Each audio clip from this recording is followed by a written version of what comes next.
everything, there is a season. He turned over and died.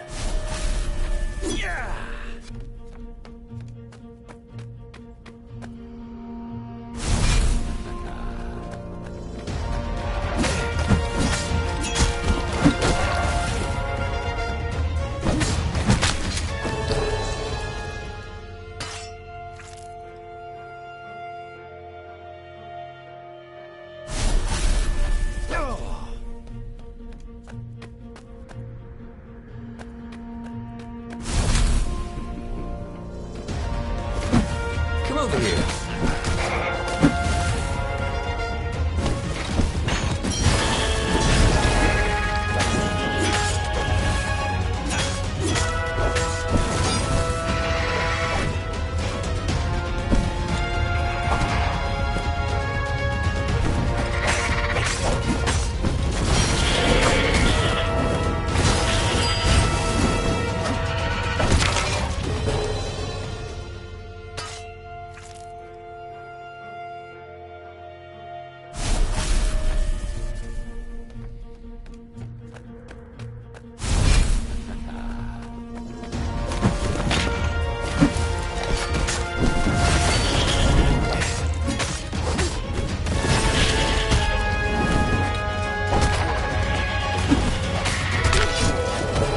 What's for dinner, you thought?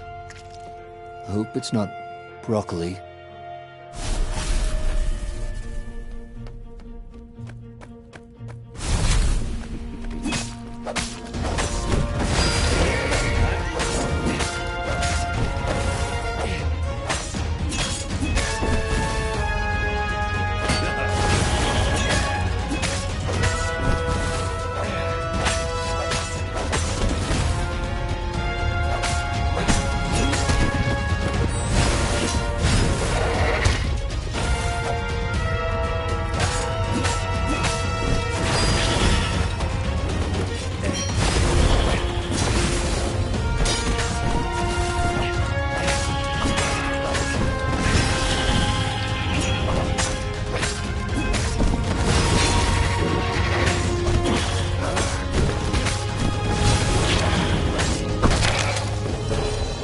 Done a barrel roll, he thought, as he died.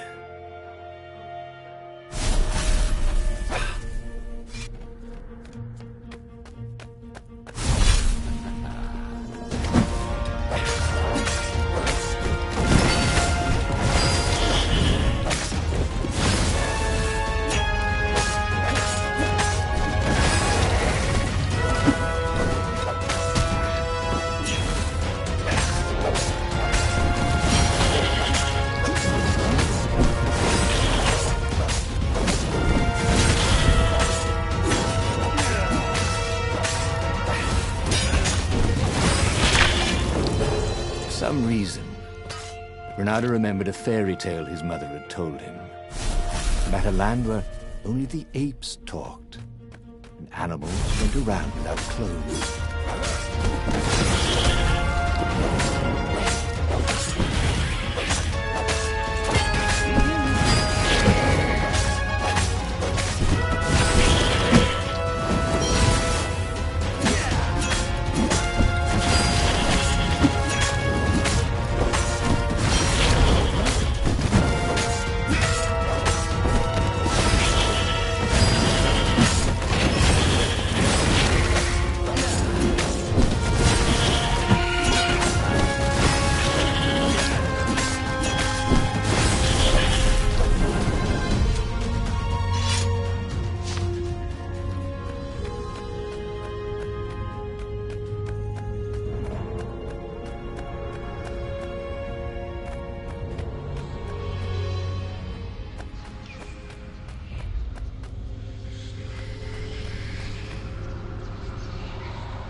As he held the radiant icosahedron, Renato felt queasy, like dozens of tiny worms were nibbling his insides. It wasn't healthy to be so close to the eye of a god. How could he use He could take it to the observatory. The scientists there could tell him how to harness its ancient power. But honestly, Renato ached to get away from it. He brought the core back with him to the Farfarer. But honestly, Renato ached to be rid of it. Tell you what, said Lupino. I'll take it to the observatory. You attack the Imperial outpost. The Imperial outpost was a vital communications node. Taking it could shatter the Empire's ability to coordinate. And it would be full of secret plans and maps and maybe even rebel prisoners. It was a good target for a hero like Renato. But what if Lupino got the core and then broke it, or lost it, or worse? Was Renato ready to take that risk? Maybe it was better if he brought the core to the scientists himself.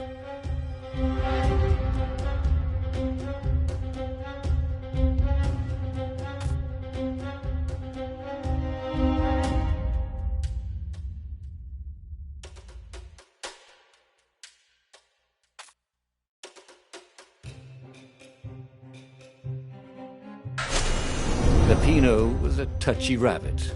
Renato knew that. You're brave, I know, Renato said. But this is what I was hired to do. At least let me run ahead and warn the scientists you're coming.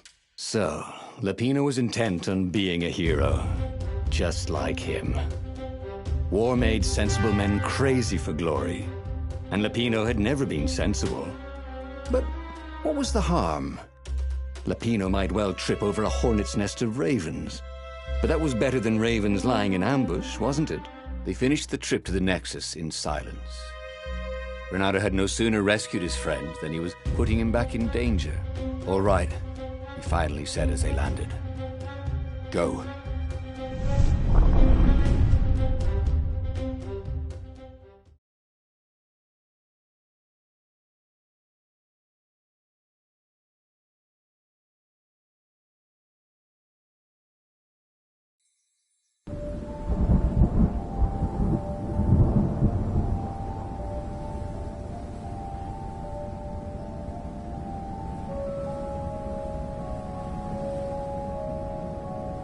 As Renato watched Lupino vanish on the horizon, he could feel nausea building in him. He felt ill. Could his knees really be aching this much? But how could he have handed the core off to Lupino? That was a recipe for disaster. When Renato went to the china shop, for some reason the owner was always nervous.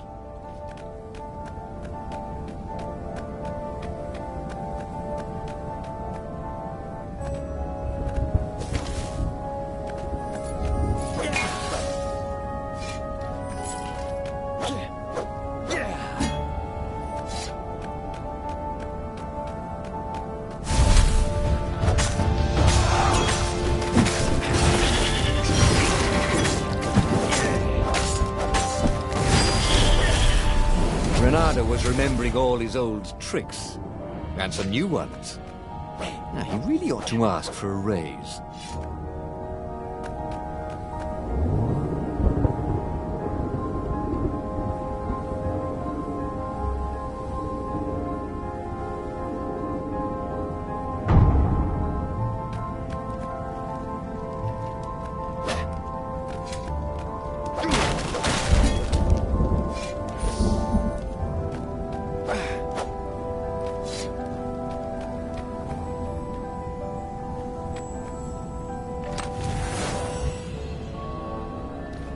Renato had a lot of crafting materials. Now all he needed was a crafting bench.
missed his old skills.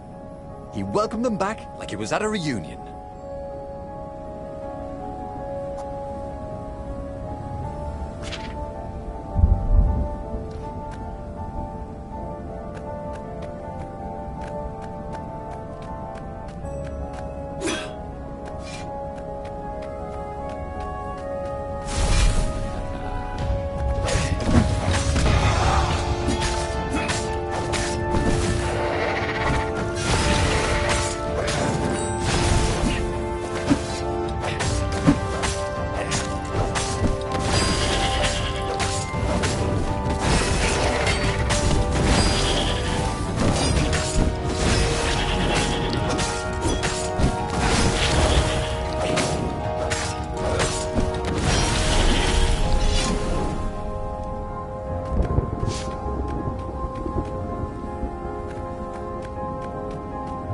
Renato felt worse.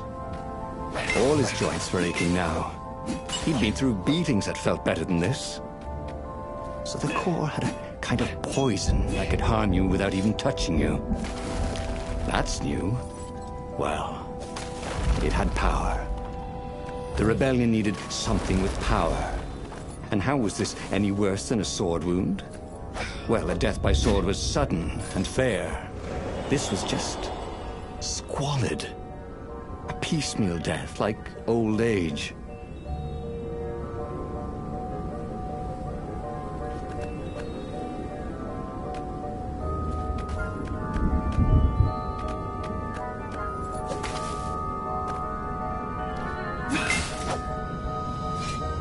What was really fun was hooking yourself onto a moving ship.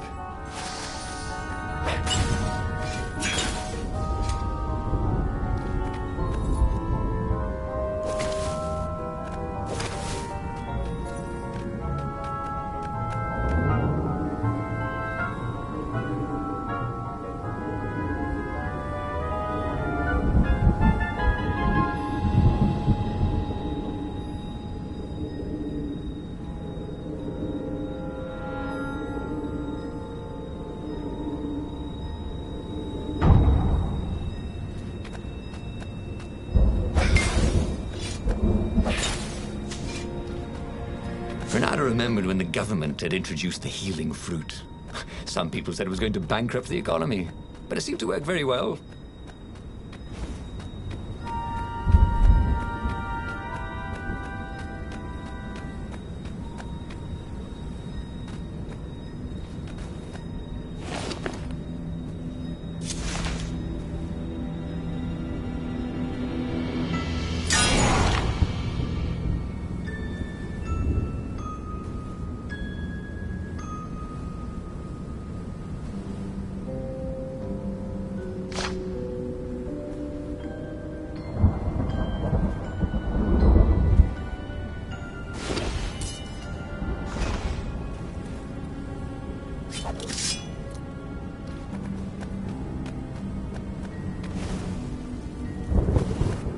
A very clever engineer named Elon Muskrat got his start making floating platforms. Not many people knew that.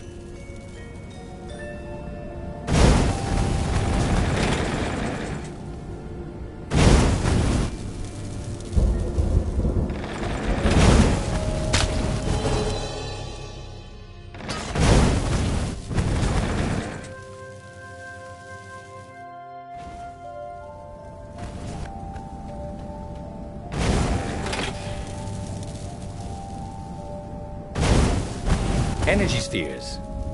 Easy to dodge, but boy do they sting if you didn't pay attention.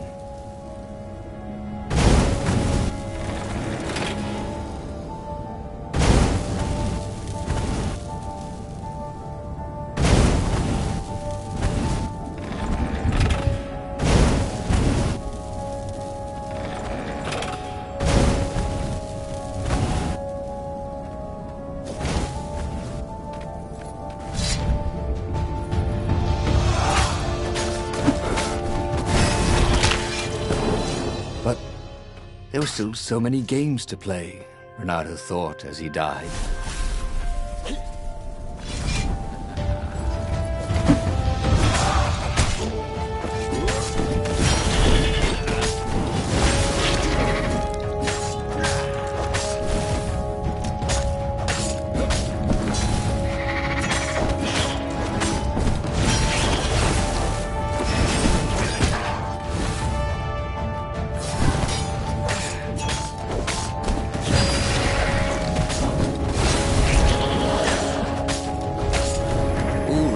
hated warlocks. The way they stayed back and loved pain and death from a distance. Cowards. Really dangerous, effective cowards.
The observatory was a burning hulk. Dead scientists everywhere. Bernardo found the mad rabbit cowering under a desk. The ravens, they must have known we were coming, said Lapino. How did you...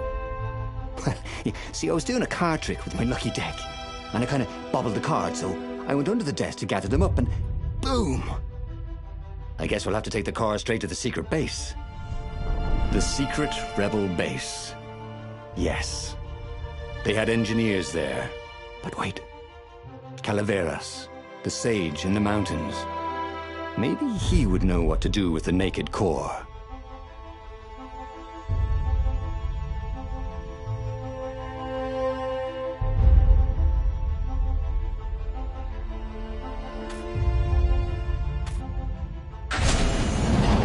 Was killing him.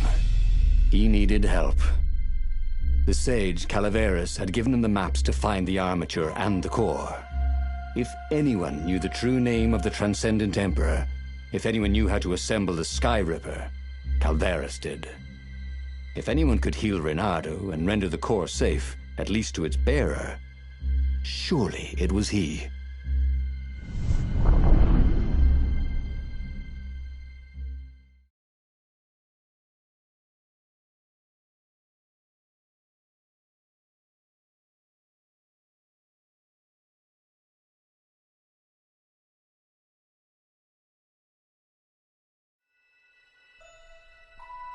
The base of the mountain was the only safe place for a landing.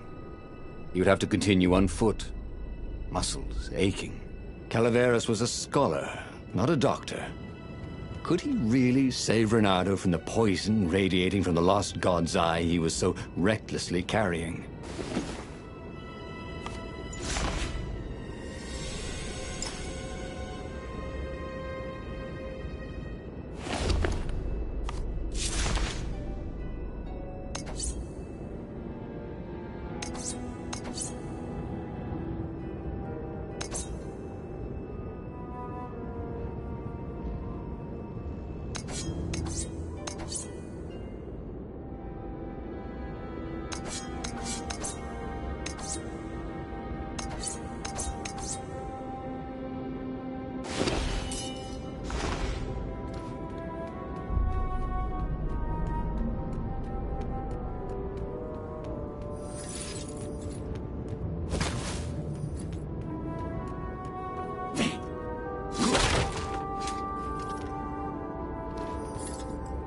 What else could you hook?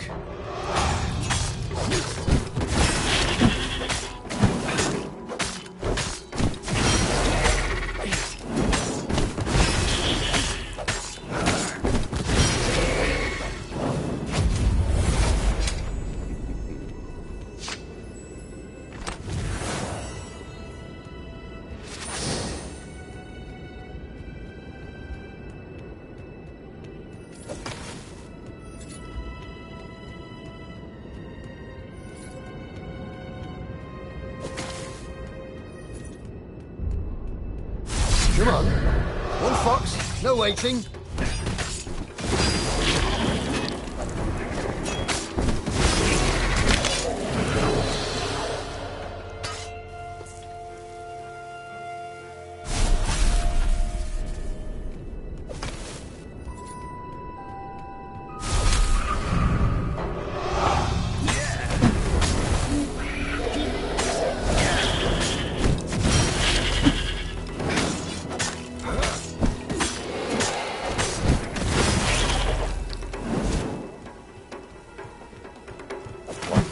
Eyes you have.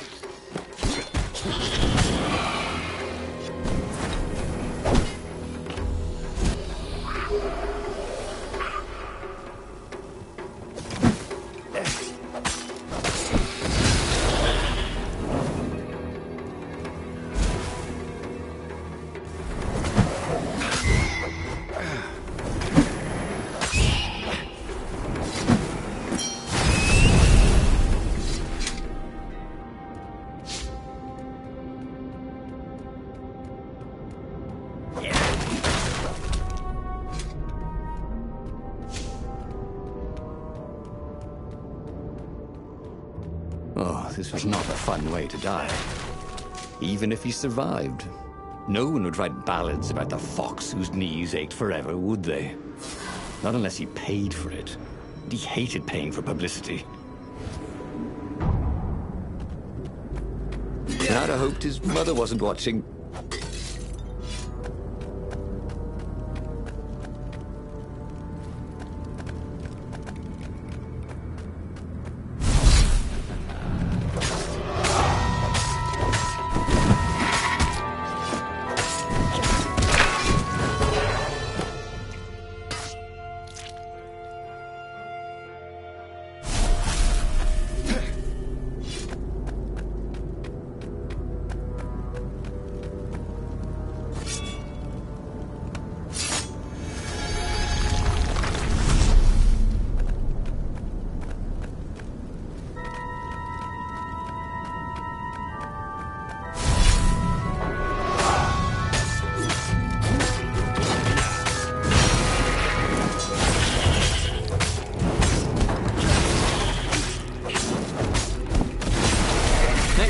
Bring more birds!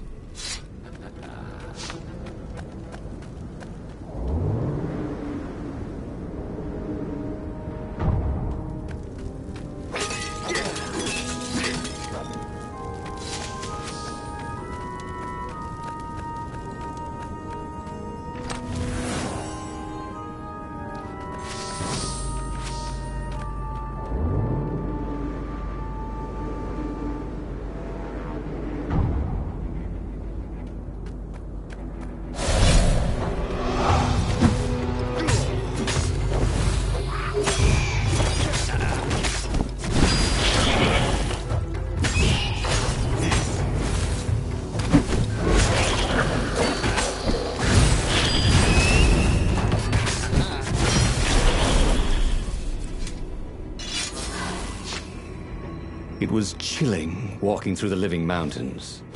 There was always noise up ahead. Insects, birds, the croak and flutter of ravens arranging ambushes. But close by, there was only the breeze and the trickle of melting snow, as if every living thing was holding its breath for his poisonous burden to move on.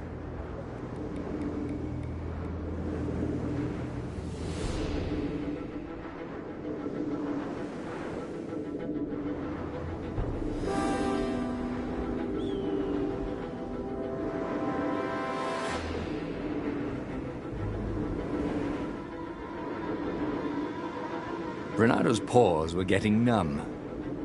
Calaveras really didn't want company, did he?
A lever?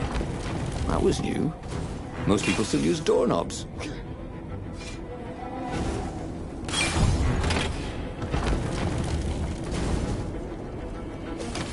Calaveras was a renowned scientist before he was forced into exile. Now, he was practically the last scientist. And he was Renado's last hope.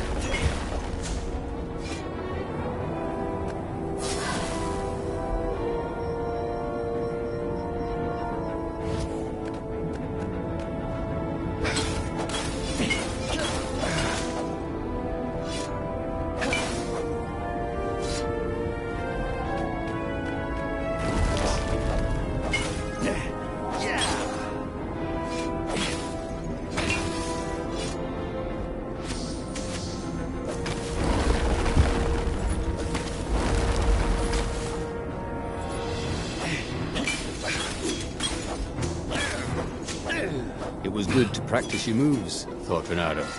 Keeps you limber.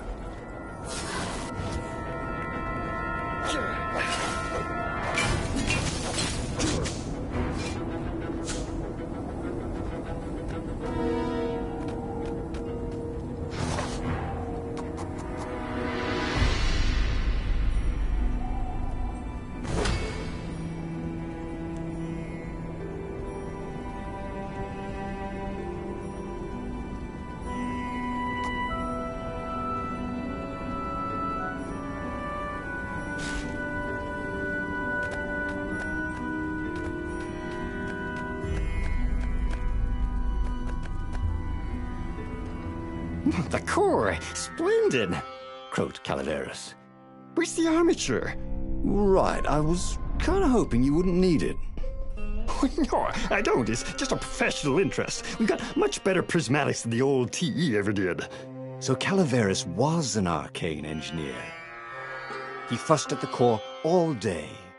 He wrapped it with silver chains, and in front of it, he placed a huge, round ruby, so that it looked like a monstrous, floating eye. So, what is it? Yeah, I call it the oculum. It's my very first death ray. And it won't poison me? Oh, no, it's completely safe now. Anything I should watch out for? Yeah, try to avoid pointing at any mirrors. As he loaded the oculum onto the Farfarer, Bernardo was a little concerned about Calaveras. People who were utterly sure of themselves, he had found, were either experts or horribly wrong. Or both. But Renato only needed to fire the oculum once. He only needed to destroy one ship, the Emperor's ship, and the war was over. Renato plunged into the Imperial fleet. He felt the oculum humming. He no longer felt sick. This was going to be fun. Or at least, it was going to be over.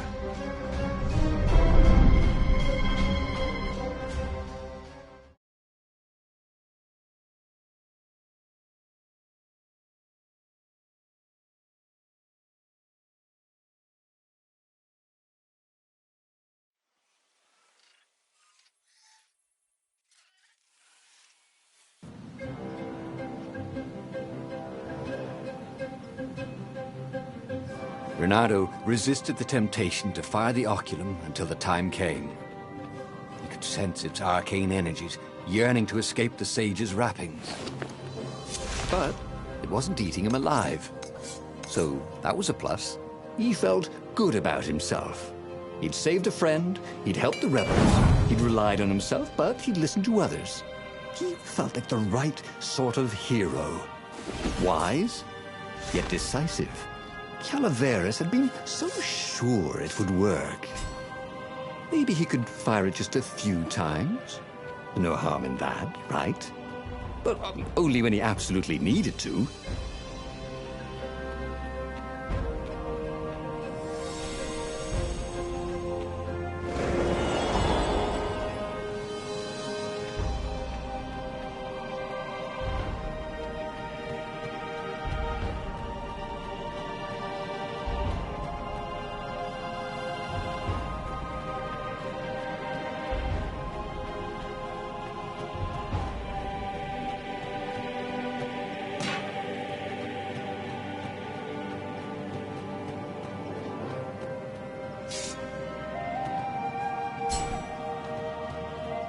Hey. Hey, I'm a firefox, thought Renato.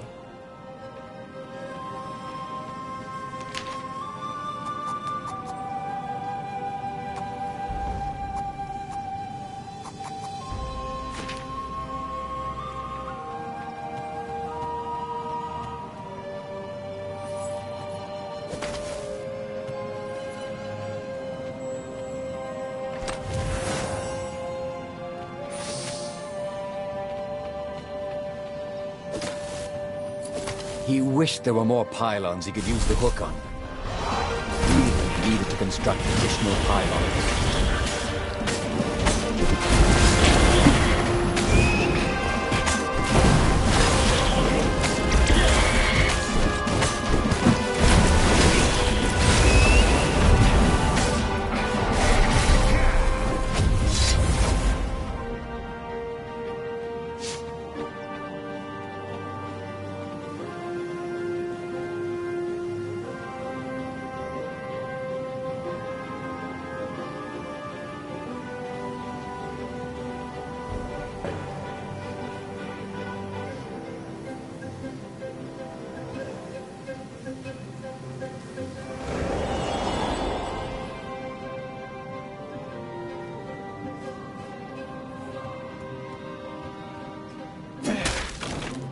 He was practically sure he'd find something useful in one of these things.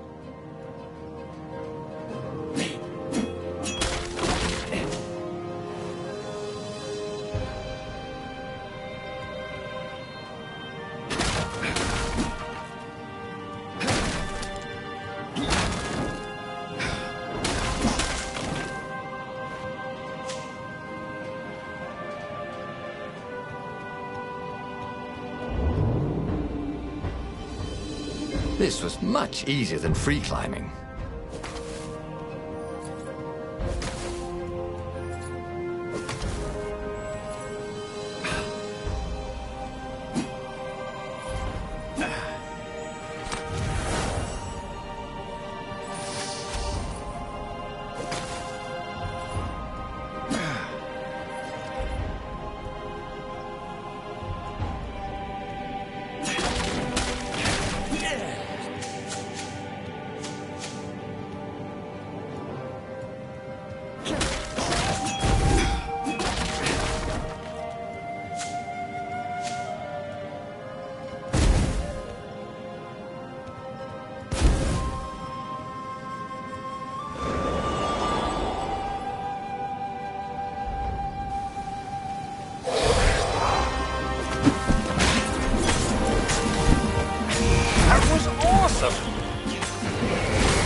Ready to blossom within him, or something.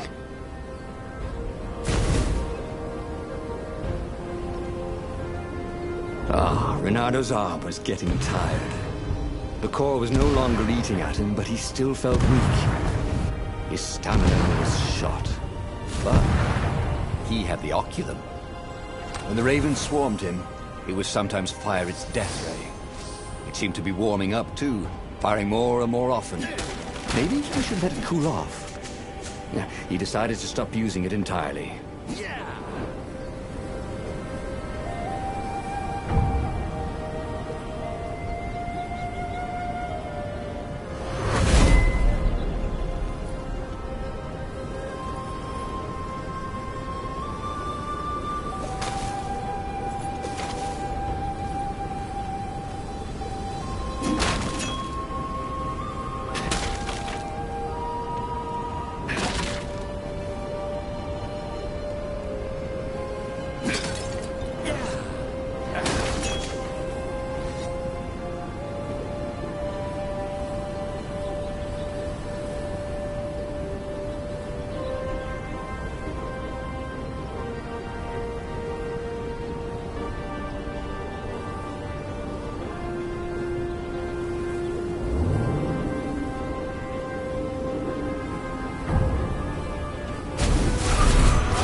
Bye-bye, life, he thought.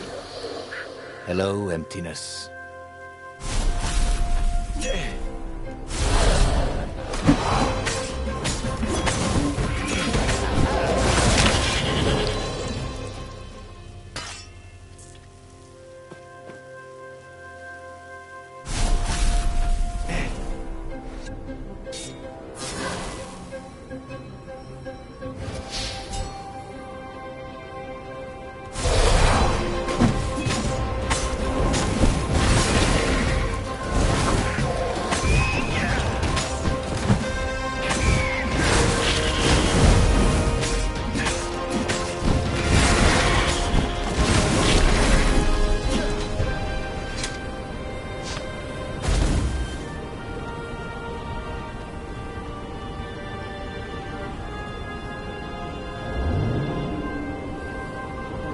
Don't look down, he told himself. Don't look down.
Odd. The oculum was still hot to the touch. He almost thought it was getting even hotter. Well, that was ridiculous, of course. Anyway, he'd only to fire it one more time, and then he could chuck the whole contraption into the abyss, and the Emperor's ship was now in range. Reynardo squinted. He could make out the line of ravens protecting the ship. Zenobia in front, conjuring. And on the deck, yes, that was His Imperial Majesty, pacing in his golden armor. Reynardo lined up his shot and fired. Caught in the beam, the ship burst into flames. The ravens and Zenobia exploded. The Emperor, too, exploded. Reynardo waited for the beam to stop, but it only got brighter, and the oculum hotter. Frantic, Reynardo pulled the oculum towards the abyss. The ruby burst into flames. The shiny metal casing glowed, then melted. That was good. Now the core could cool off, right? Reynardo ran. The blast incinerated him instantly, along with both fleets. The shockwave could be felt across all Erda. That winter, with neither Empire nor rebels to rule them, the islands slid into banditry. And so began the Second Age of Darkness. Okay, that was weird. He could have sworn he just died. Instead, he was on the Farfarer, sailing away from Ubar. And it was still burning. He'd fled burning Ubar years ago, hadn't he? And now he was back there. Had all those years fighting the Empire been nothing but a vision into the future? A useful vision if it was true. He'd learned something. The core was powerful, but dangerous if used improperly.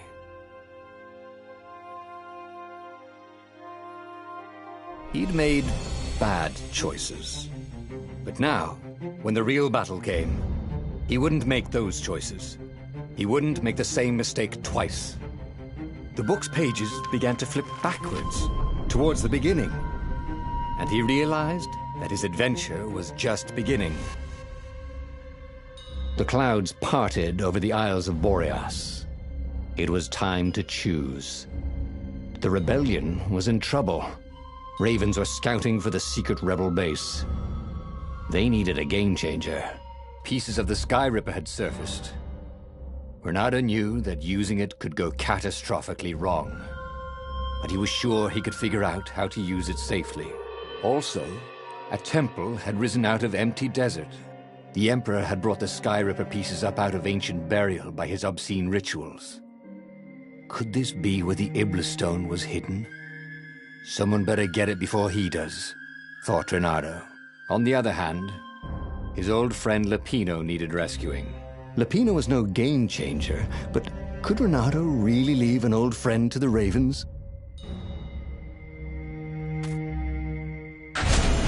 Every child knew about the Sky Ripper. The Transcendent Emperor had buried its pieces deep. And then, this Emperor's horrific sacrifices had brought it back to the surface. Reynardo wasn't exactly sure how to use the legendary weapon. But surely, there must be some way to do it without provoking another catastrophe. Had he, somehow, summoned the long-lost components of the legendary weapon out of the deep places of the Earth? It was more than Reynardo could fathom. But if he could find a legendary weapon, he would use it.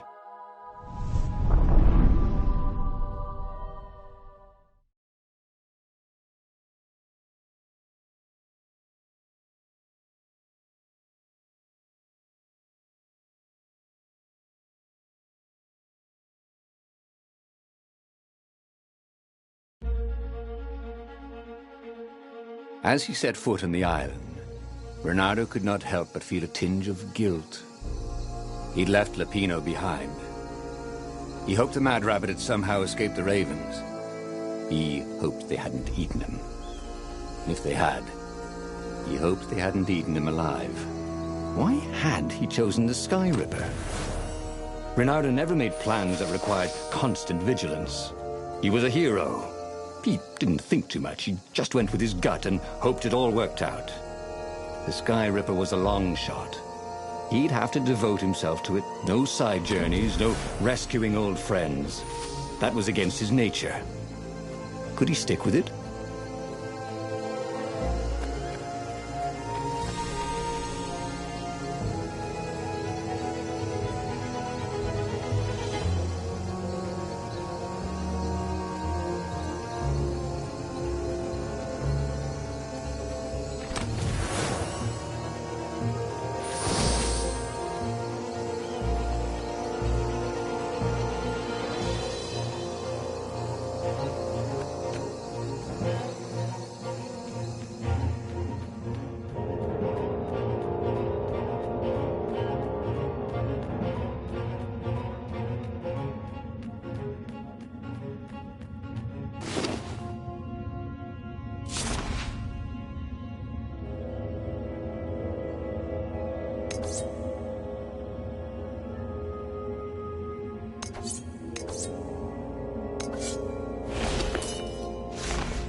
Sleep tight, thought Renato.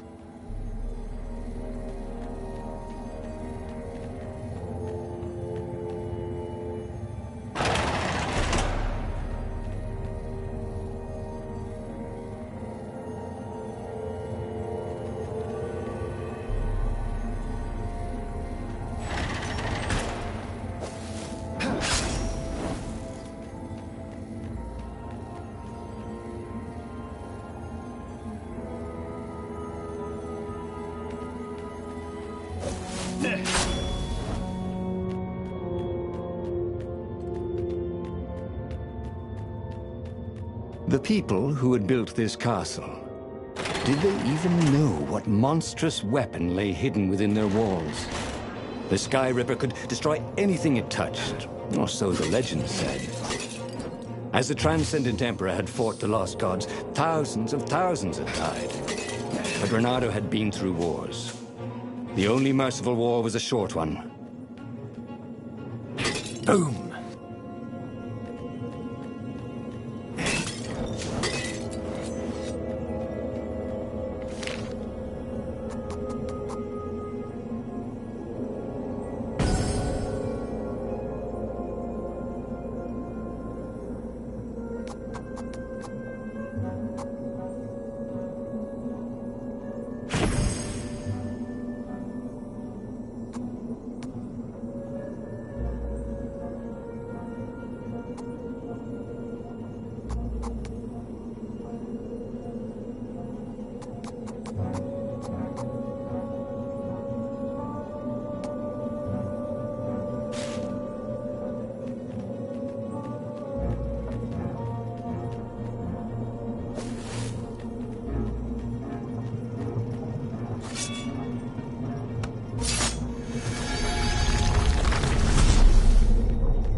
Hero Wall, Hero Sword, Ice Wall, Ice Cube.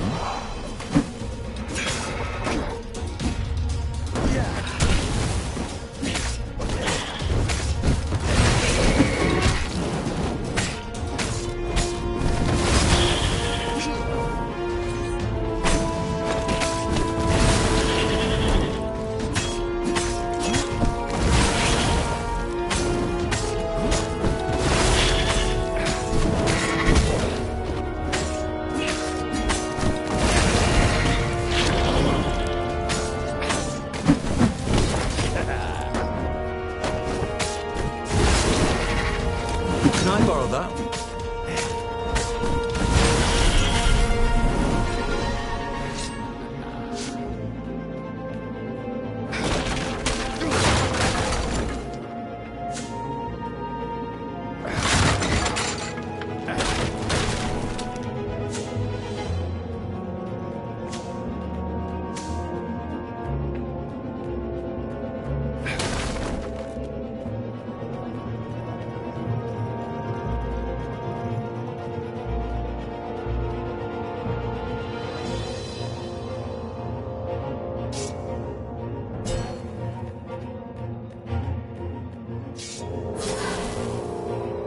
Sharp?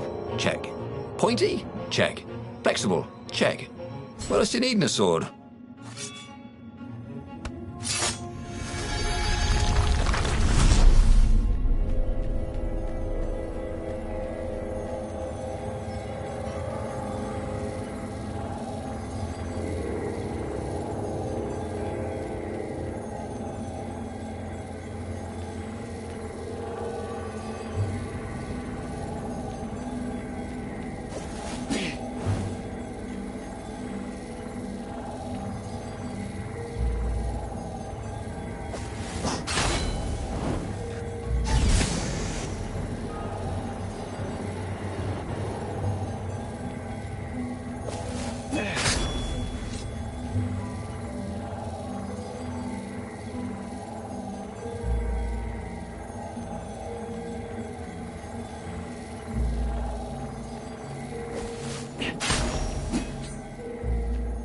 Hey, how do you tell if someone's far away or just really small?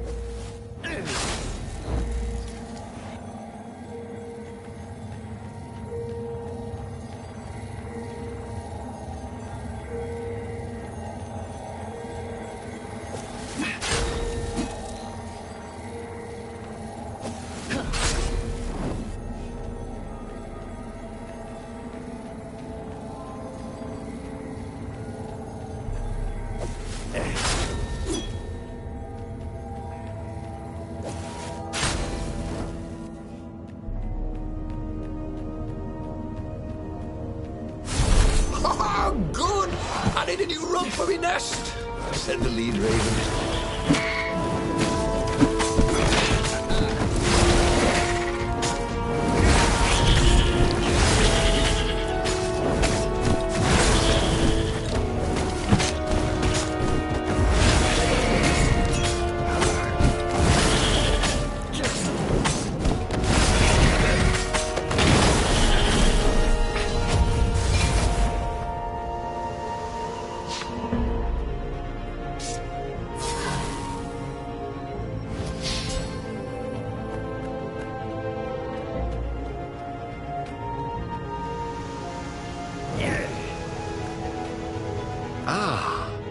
Puzzle. Renato loved puzzles. Except he couldn't figure them out. On the other hand, if there was a puzzle, it was probably meant to keep people away from something good.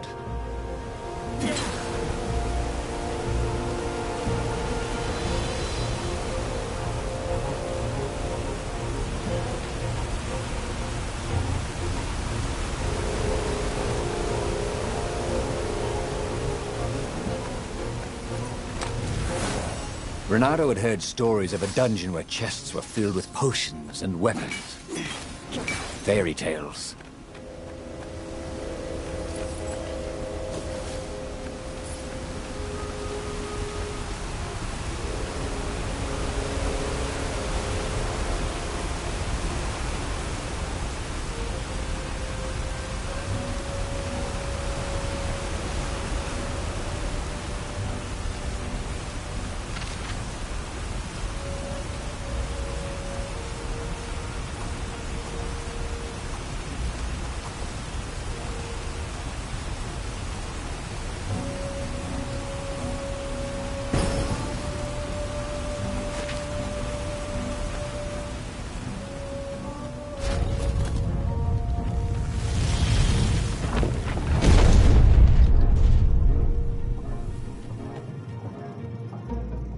There it was.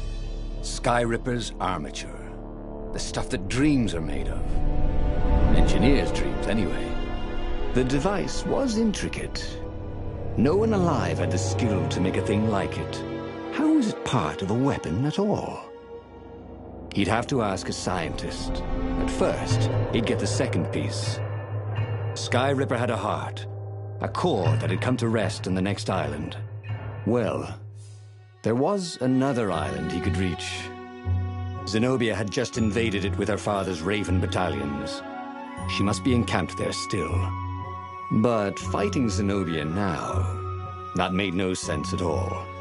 He'd already sacrificed one friend to get this armature, was it? He didn't need to hurry to face her. She would find him.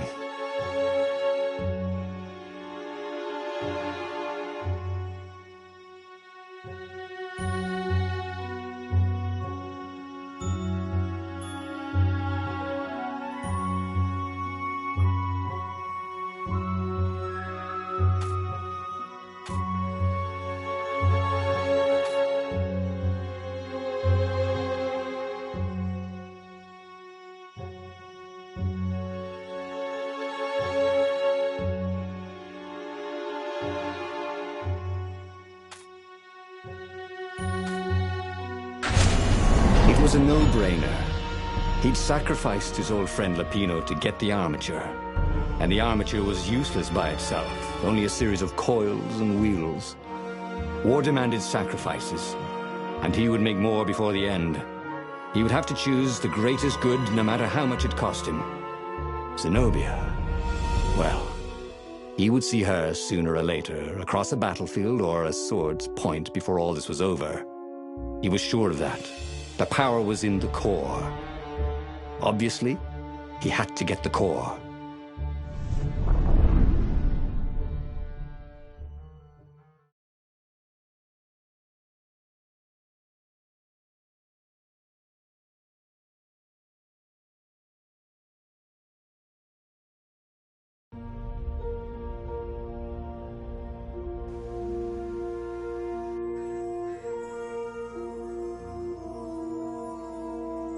He looked up at the old trees around him.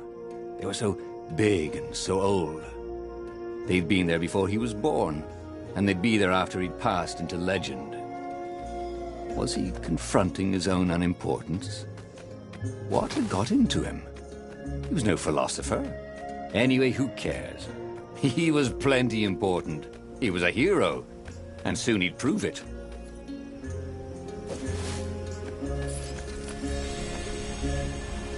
The waterfall was spectacular. Well, you had to enjoy these things as they came. We passed this way but once.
There was something sour in the air. Like the earth had ruptured over something that had been fermenting for a very long time.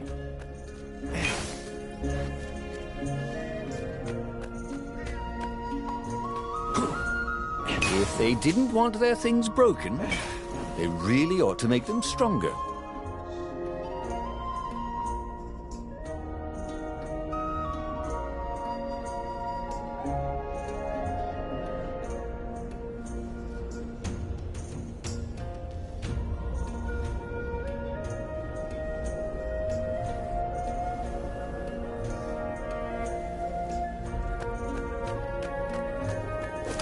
You almost never saw wild gogglers together like this.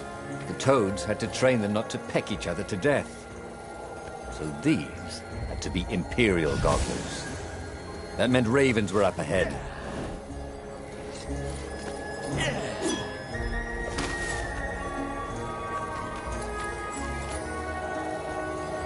He'd once met a pirate captain.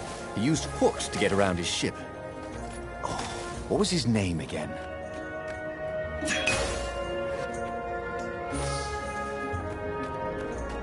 There were fewer and fewer trees. There were only these huge crystalline growths. Had those been here before? He no longer heard birds except for the feverish cawing of the ravens when they attacked. He couldn't smell the small animals of the forest, the mice and rabbits. Where had they gone? And he was getting hungry too. This was an unhealthy place to be.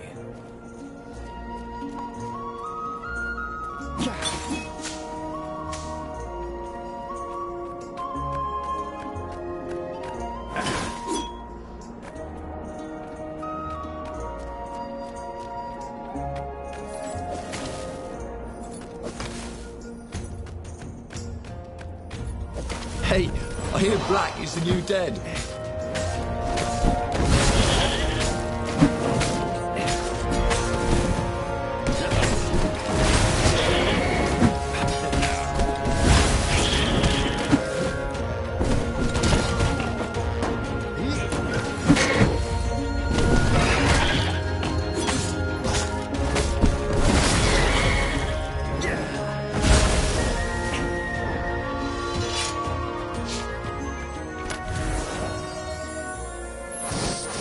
Oh, sweet! A gem. All he needed now was a workbench, and he could slot it into his gauntlet.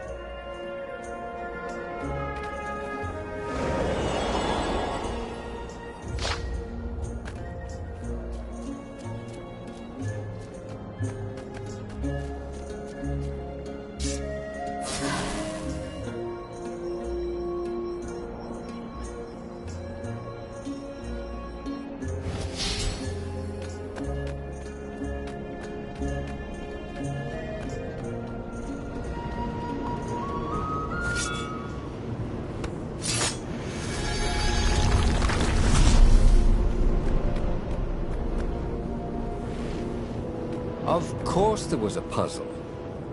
You couldn't expect the Transcendent Emperor to bury a god's eye in a leather sack where anyone could pick it up.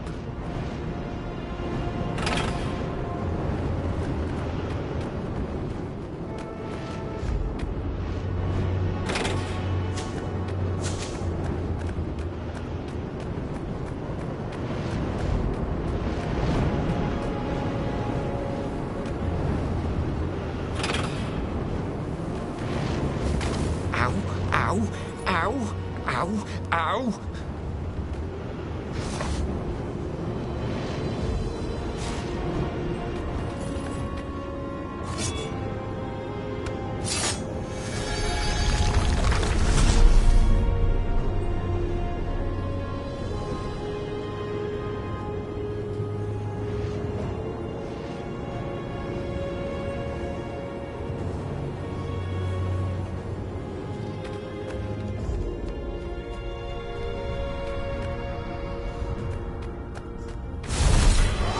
I'm sorry. Was that your shield?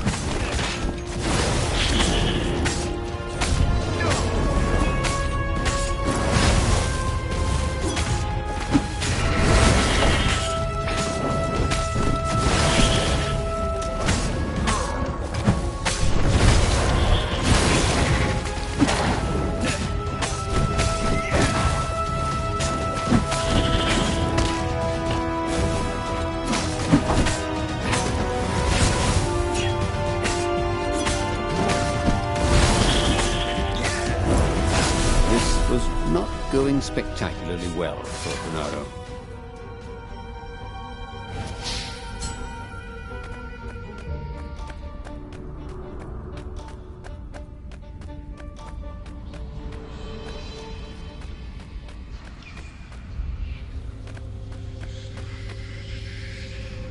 The 20-sided core made him feel physically sick. Once he had sneaked into a temple of the dark arts, and he hadn't liked what he smelt and saw there. This felt like that.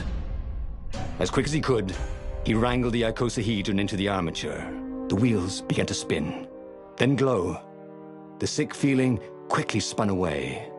Now he only felt sad. He had lost good friends for this war apparatus.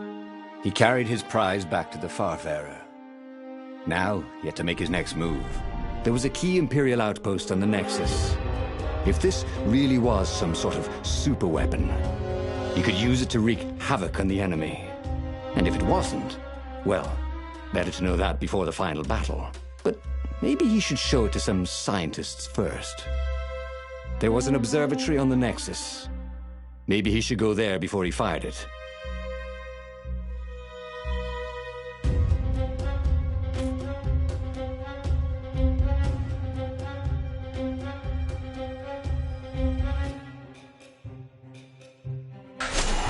Bernardo had never been much of a student. At Swordfu School, he'd never read the books, just looked at the pictures. I'm Zenobia. But weapons he understood. His gut told him that the Sky Ripper would work great. He would use it to take out the Imperial outpost. And what's the worst that could happen? The thing wouldn't work, and then he'd take it to the scientists, right? Bernardo actually could think of a few things that were worse, but he would make sure they didn't happen this time. Right? Exactly.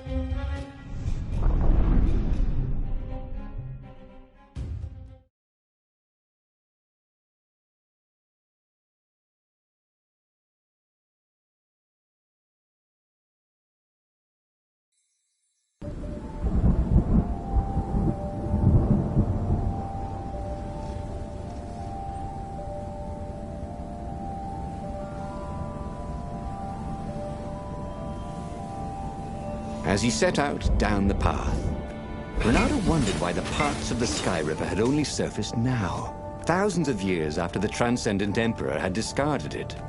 This Emperor, Isengrim III, had performed terrible, bloodthirsty rituals to invoke the lost gods. Perhaps that was bringing up lost artifacts. How perfect, then, that the Sky Ripper would reappear to be his destruction. And hopefully this time, just his destruction.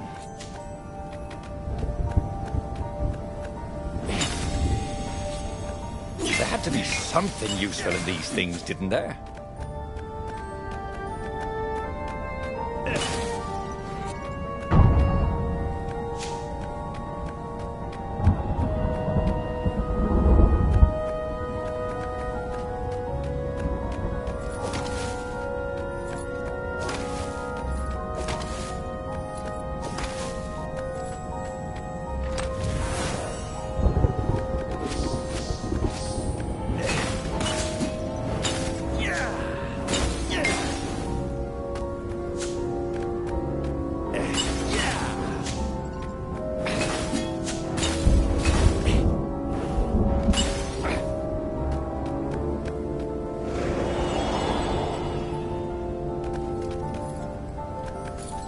He felt like Tarzan.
This chest was really horrible. Get it?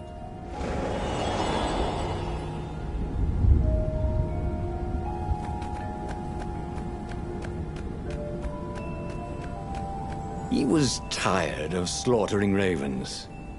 Maybe it was time to test out the new weapon. He turned a knob on the Sky Ripper. It made strange mechanical noises. The wheels spun faster. It began to hum. The Sky Ripper was following his every step. At least it acknowledged him as the master. But there was no trigger. How was he supposed to fire it? Fire, he said. Nothing happened. Well, maybe it just needed to warm up. After all, it hadn't been fired in thousands of years.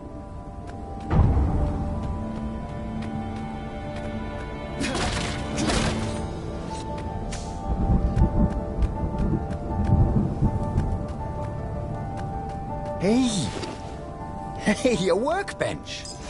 He could try out his new bling.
The Sky Ripper was making a whining noise now, and its wheels were spinning so fast he could no longer see them. Renato had a thought. "Please?" he asked. The Sky Ripper began to glow. Boom! The outpost burst into flame. Ravens flapped out screaming, wings on fire. The base was his. The far-speaker toad came hopping out. Renato! It croaked, sounding like a toad version of Zenobia. Don't use the Sky Ripper. It will destroy the world. Yeah, sure it will, cracked Renato. Pull the other one. If you don't trust me, go see Calavera. He'll tell you the same thing. Oh, she would say that. That sounded sensible. Why did she always have to sound sensible all the time? Oh, it was infuriating. Of course she would say that. He was supposed to hurry and bring the Sky Ripper to the Council so the rebels could actually win the war. But what if she was right? Damn it.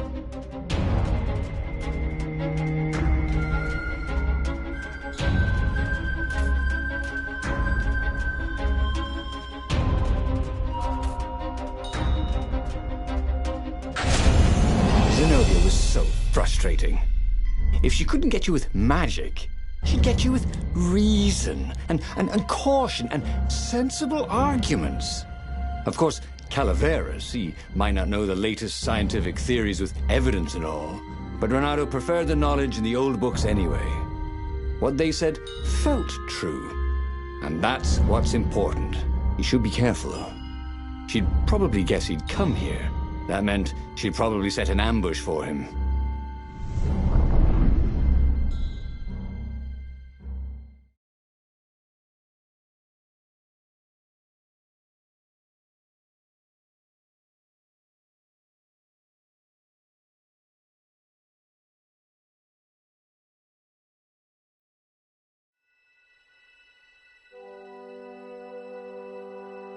Renato landed on the island, expecting Zenobia's ambush at any moment. God, after all these years, she still drove him crazy. Oh, unless they were part of the ambush. The obvious reasons he was meant to see to take his mind off the ones he wouldn't see. And there did seem to be a lot of ravens around here.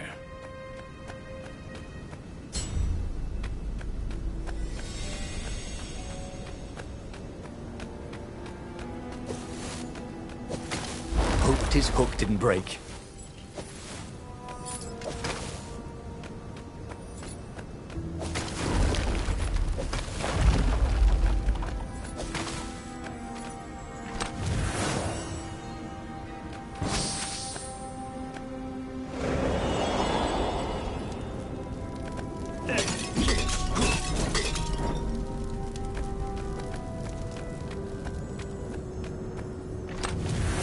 This chest made music when you opened it. Too bad it was Muzak.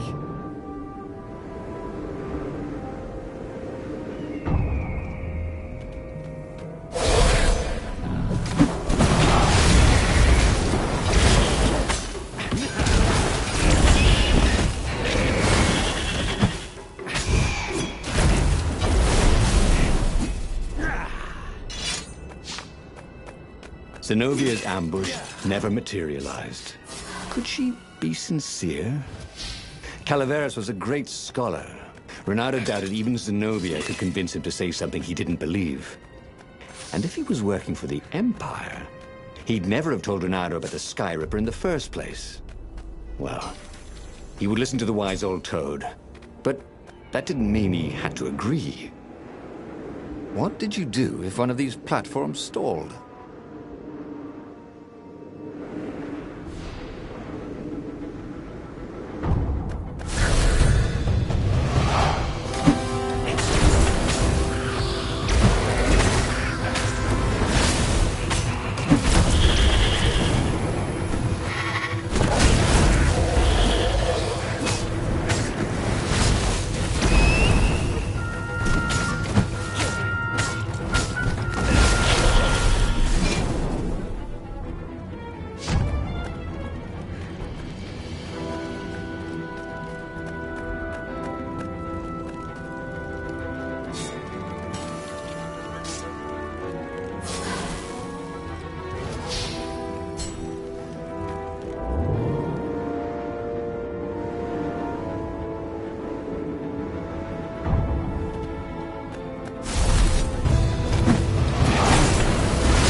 Alas, they had to bury him in a bucket. Actually, several buckets.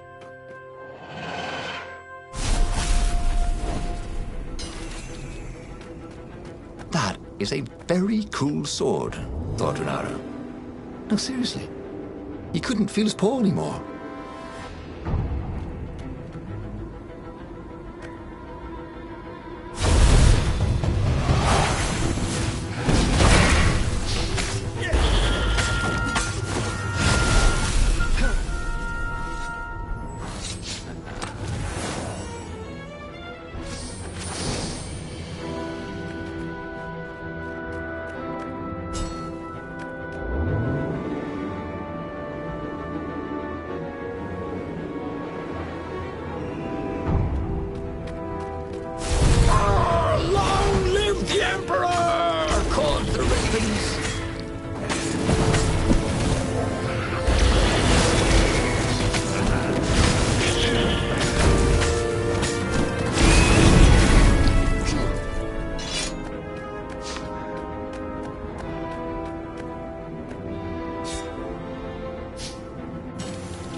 Once, he'd found a Superman issue #1 in mint condition in a jar he'd broken.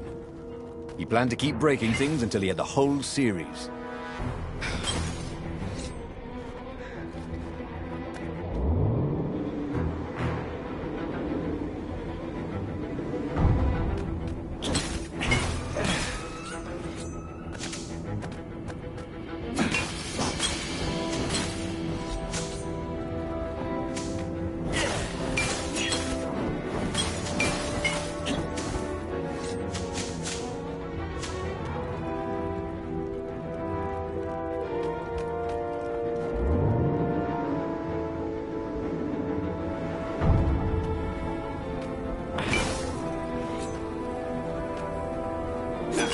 To his alarm, Renato realized that the rebels had no way of knowing he had a powerful new weapon. He might set off on their attack of the fleet before he could bring the Sky Ripper to the fight. He had to hurry, while there were still rebels to save.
Sometimes, at home, he'd wave his sword around for hours.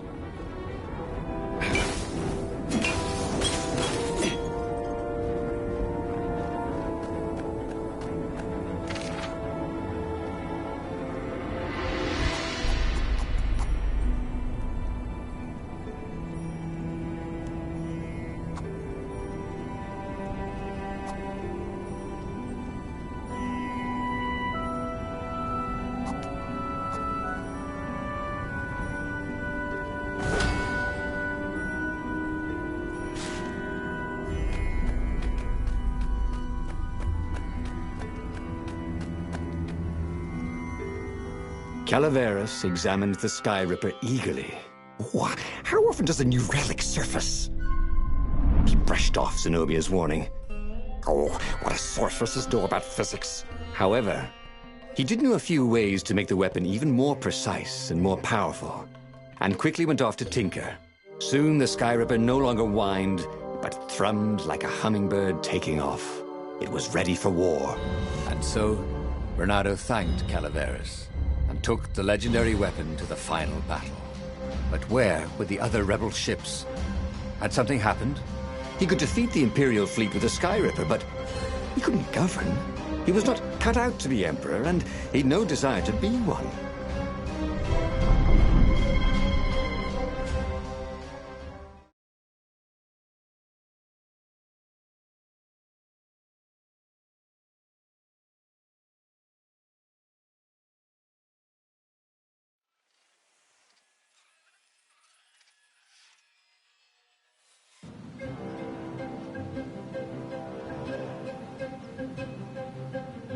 There were a few rebel ships here and there, but there was no organization to the battle. Where was the Council flagship? Something had gone terribly wrong. But he had the Sky Ripper, and the Ravens had nowhere they could hide.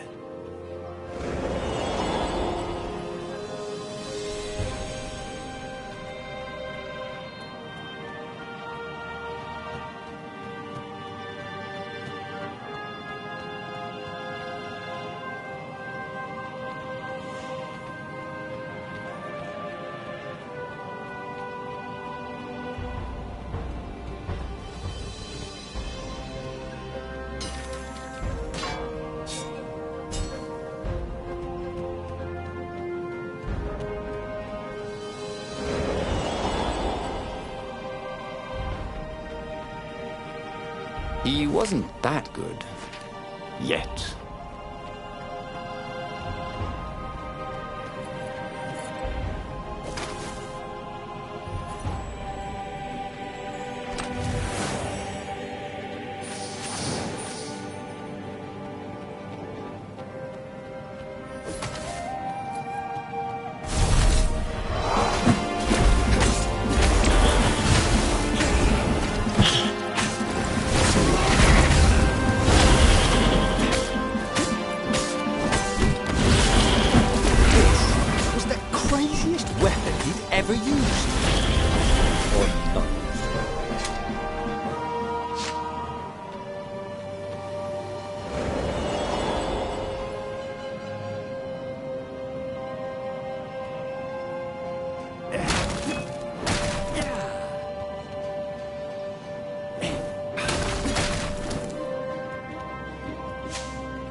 It was definitely easier to fight inanimate objects.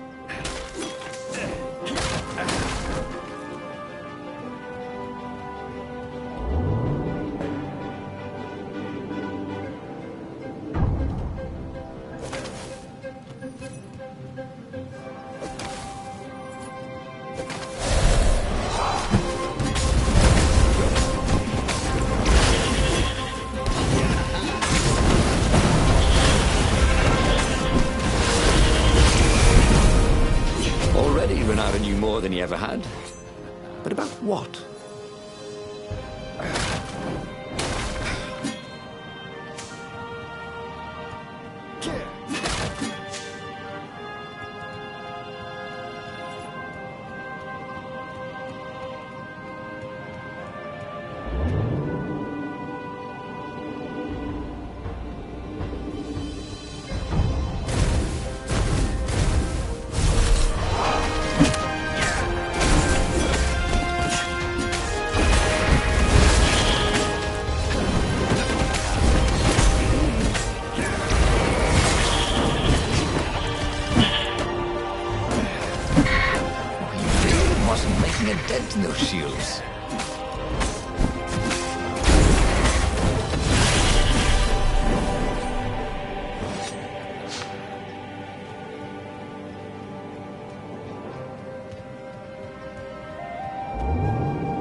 speaker was on the deck, bleeding. Why was she even here? They found our base, she croaked. The council, all dead. We must surrender. No, we can still win this, said Renato. I have the Sky Ripper. He would be a real hero and save the day, even when all appeared to be lost. You're a good boy, said the speaker. And then she died.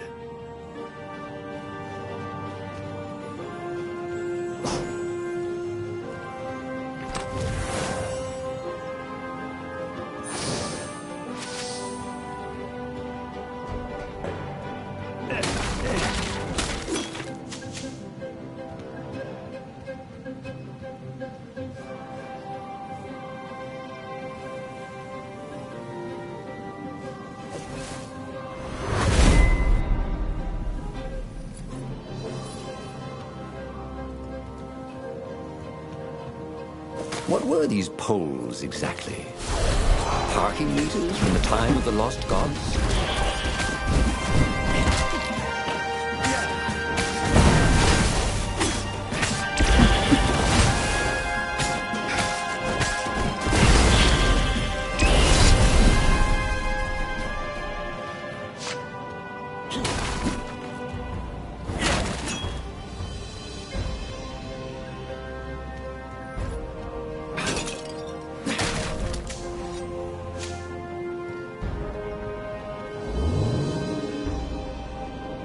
Oh, they really ought to put a railing on this thing, he thought.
He fired at the Sky Ripper. With a tremendous whoosh, the Emperor's flagship went up in flames. And for good measure, he played the beam around it, setting all the other nearby Imperial ships on fire too. And he watched them burn. See? He could use the Sky Ripper safely. The few remaining rebels gave a cheer. And then they stopped cheering. There was a hole in the air. A blackness, like a tear in a parchment. Wind was blowing into it, widening it. It grew larger. Crates were falling off ship decks, upwards into the hole.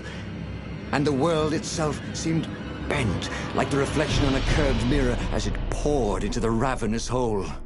He guessed that somewhere behind that ever-widening hole were gods that had long been exiled. But it didn't really matter. Time was done for here, and soon it was. Renato stared at the book. He was still alive. Again. And still only flying away from burning Ubar. Had he lived that adventure? Or only dreamt it? Had he really died? It felt so real, not like a dream at all. And he'd lost again. Oh, he hated that. But he had made different choices. And he'd lost in a different way. It was the book, wasn't it? Oracles showed you your destiny. But this was showing him different ways he could die miserably. Thanks a bunch, book, he thought. But these were destinies that he did not have to fulfill. And he hadn't learned anything new this time. He'd done the same thing twice, yet expected a different outcome.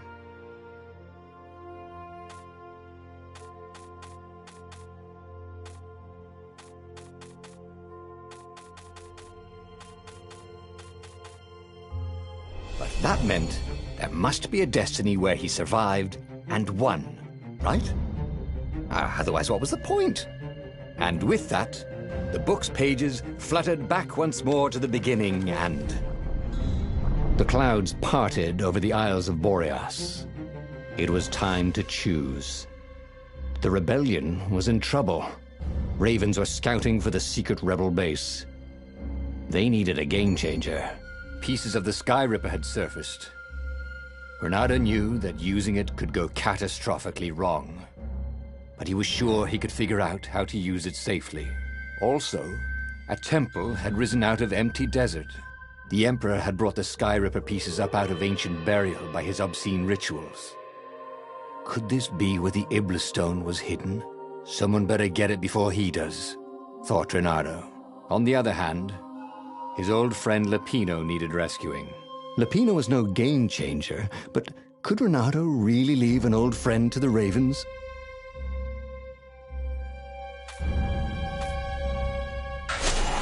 The island was windswept desert.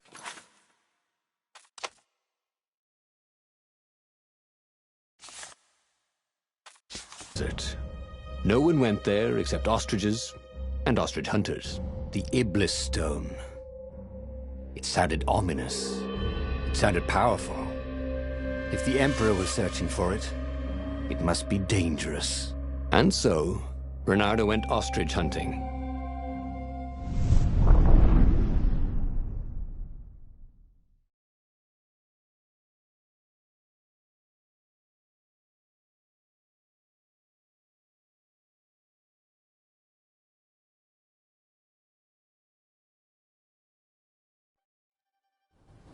Every child could sing verses about the Sky Ripper, but ancient codices held hints of other things.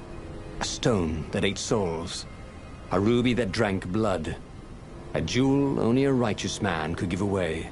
Were all these things the Iblis stone? Long hidden in a buried temple? Another ancient item that was only resurfacing now? Drawn up from the deeps by the Emperor's horrific rituals?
Renato distrusted doors that opened automatically, especially after being buried for millennia. Was this some sort of trap?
Burnt fur.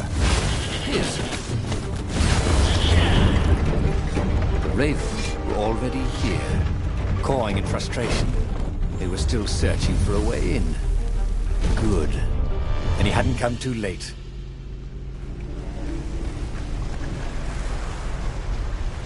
Think of all the artisans he was creating employment for.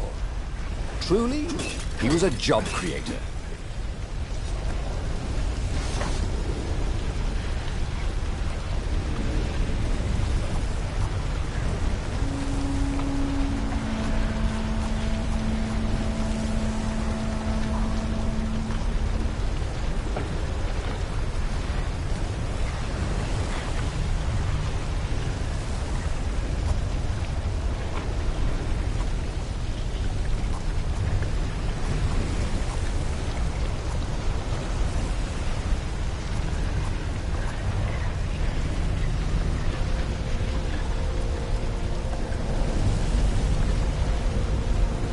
Nice.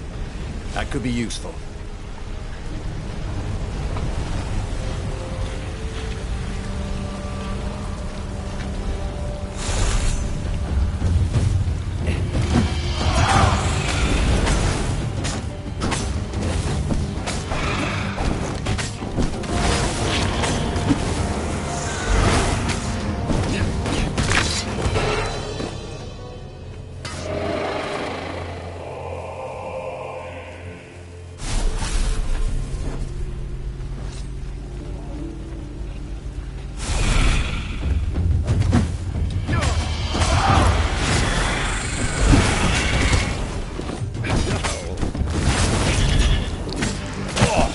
Someone needs a bath.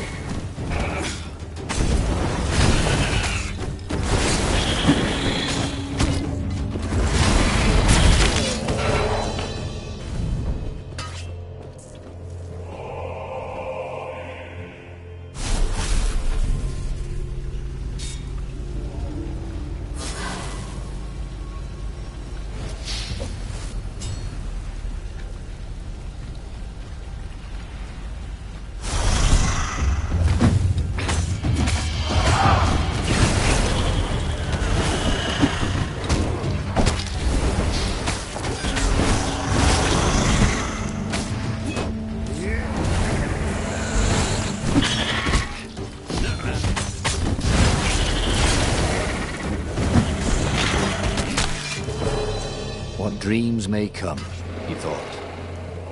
And then, he found out.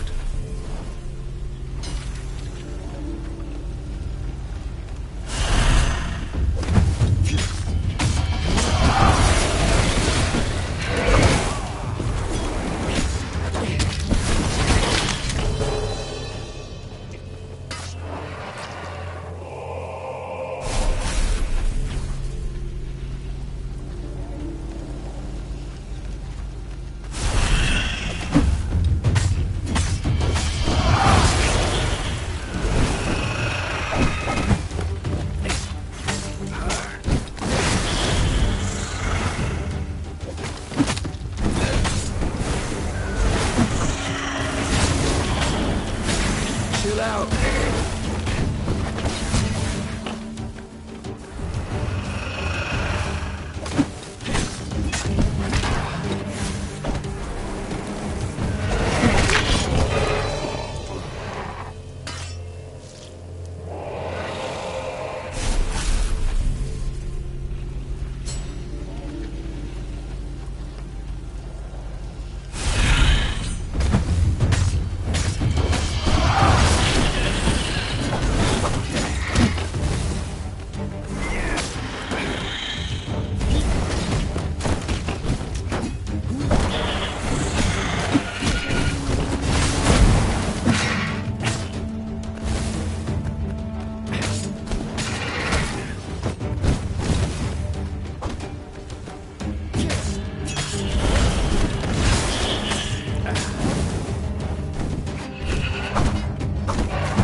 That could have gone better, thought Renato as he died.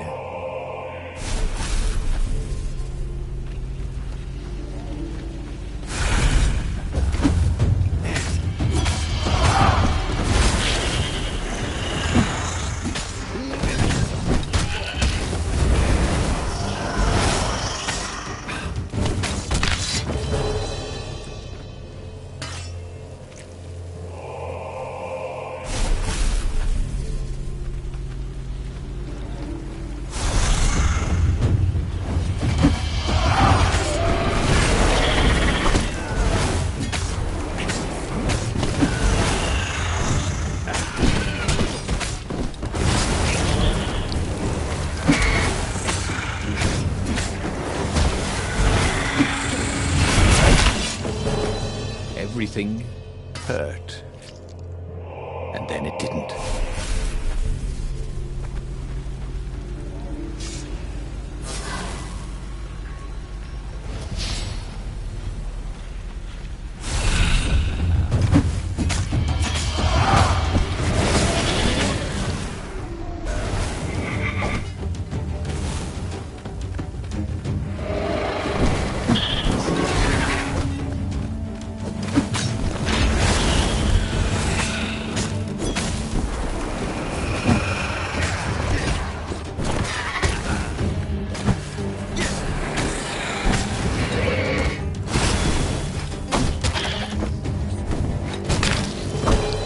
The goat.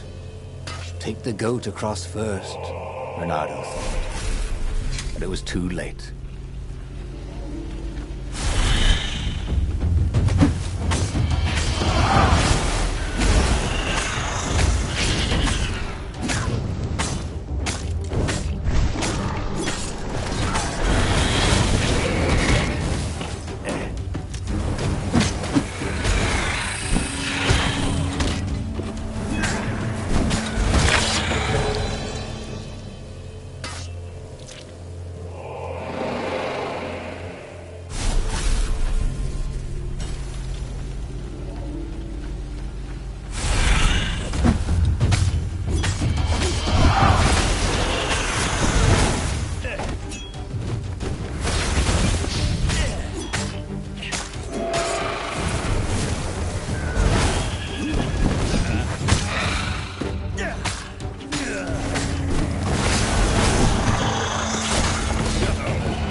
A present?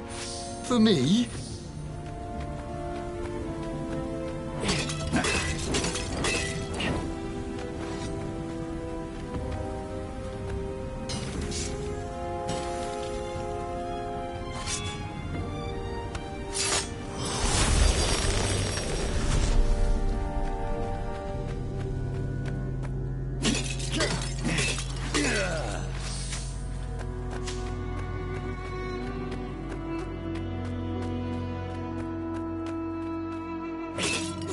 Renato, smash!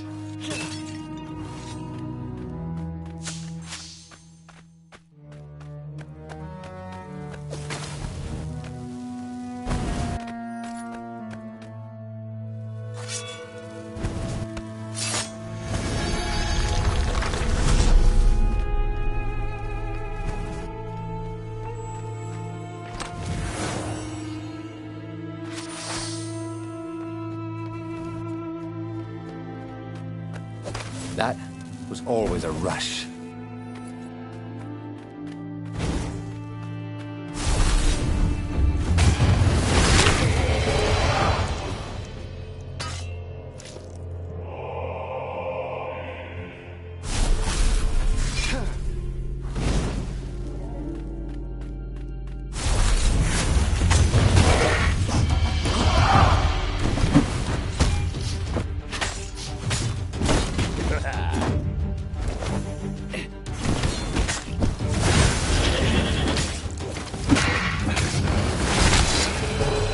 We'll always have Paris, he thought.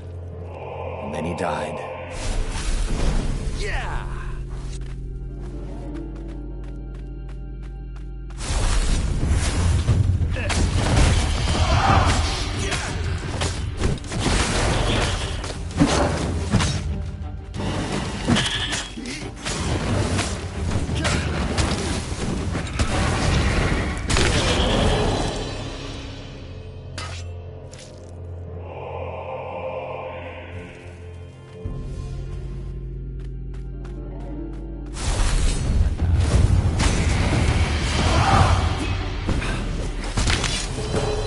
There was a radiance at the end of a long, dark tunnel. Mother, he thought.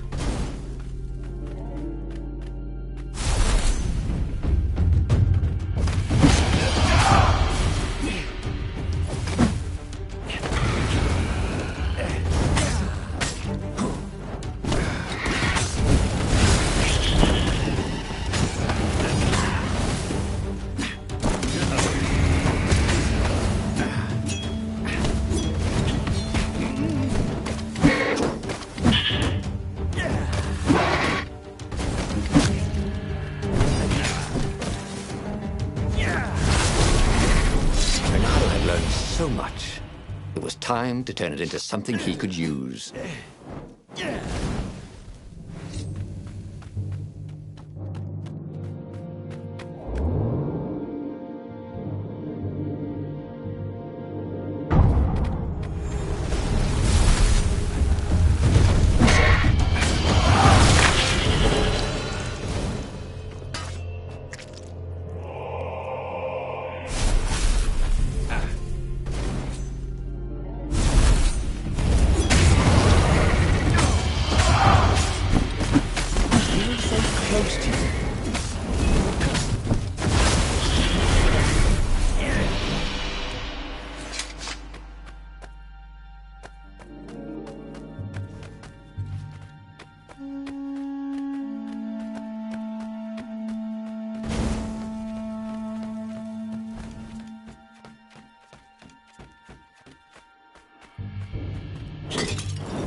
His sword food teacher used to say power gems were cheating.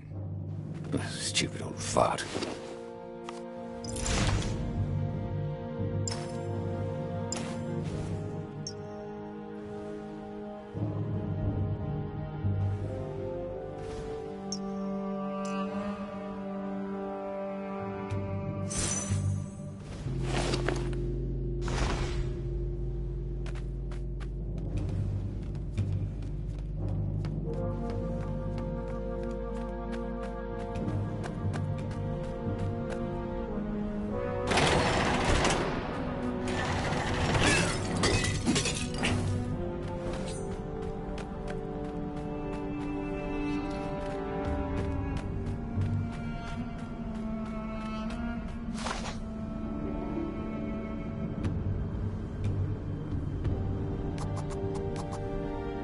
Every day he was getting better and better.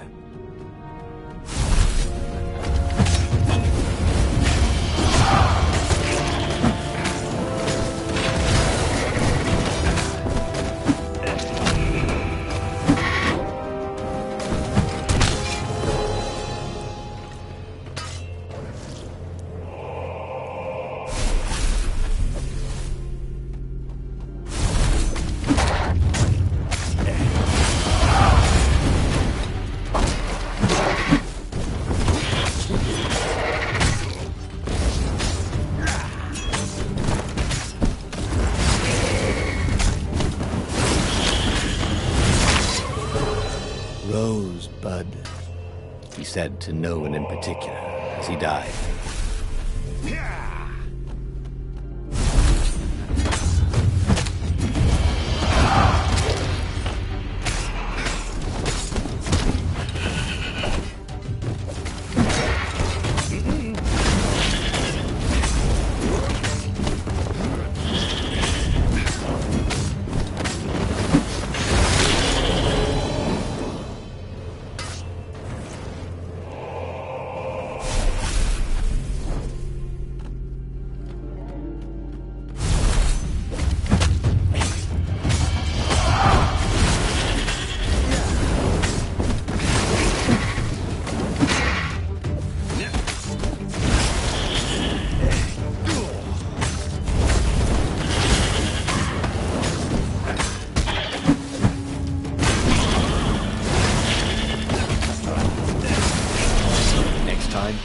Stay away from the other guy's sword, you know?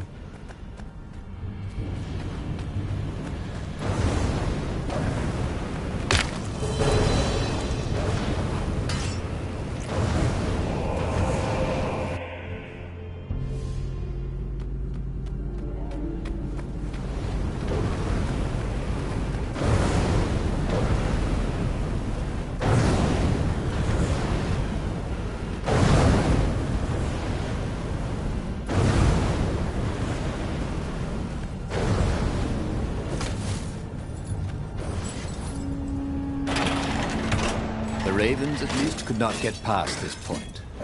Obviously, the temple builders knew how to deal with tomb raiders.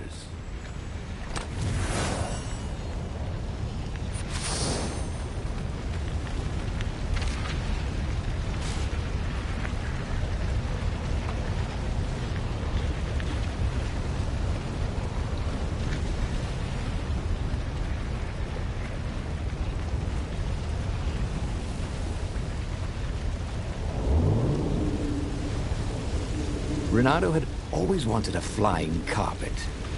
This was more like a flying tabletop, but it would do.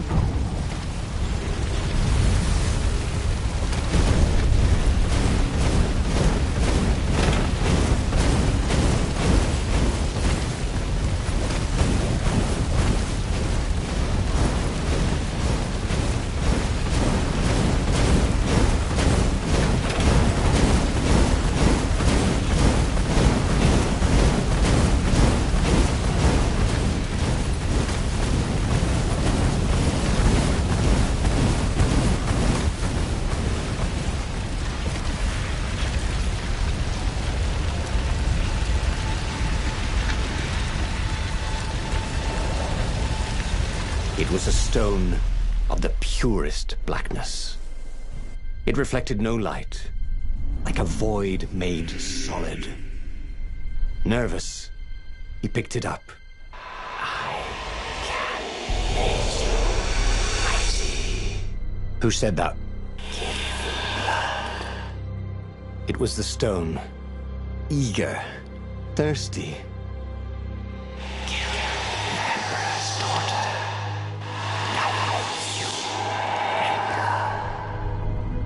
That seemed tempting and terribly wrong. Zenobia was the Emperor's greatest general and a potent witch. But they had been close once. And Renato wasn't sure he really wanted to be Emperor. Why not capture the core of Sky Ripper instead? It was the eye of a lost god torn out by the transcendent Emperor to power his greatest weapon. "It's the core," said the stone anxiously.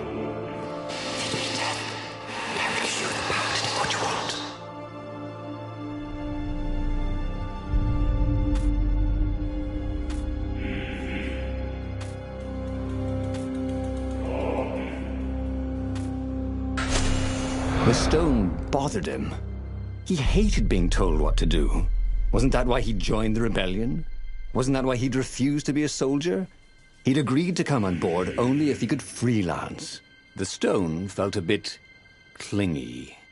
The sage Calaveras had told him where to find the Sky Ripper, a weapon capable of challenging the gods.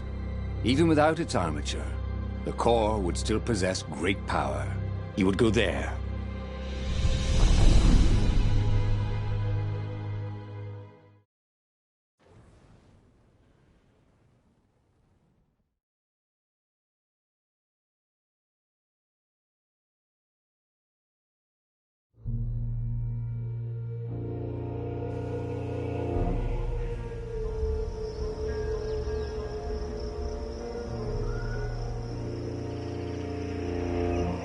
The moment he landed the Farfarer, Renato had a rare feeling of regret. It's not too late, he thought. He could turn around and sail for Zenobia's island. He frowned. Wait a minute. He didn't want to kill Zenobia, did he? Sure, technically she was the enemy, but they'd been at Sword Food School together. They'd never been lovers, but somehow they'd been closer. She'd told him every secret about herself. Except the biggest one. That she was the Emperor's daughter. No. Kill Zenobia, whispered the stone. Before it's too late. You know, ore is pretty heavy to carry. You know what's not? A new sword.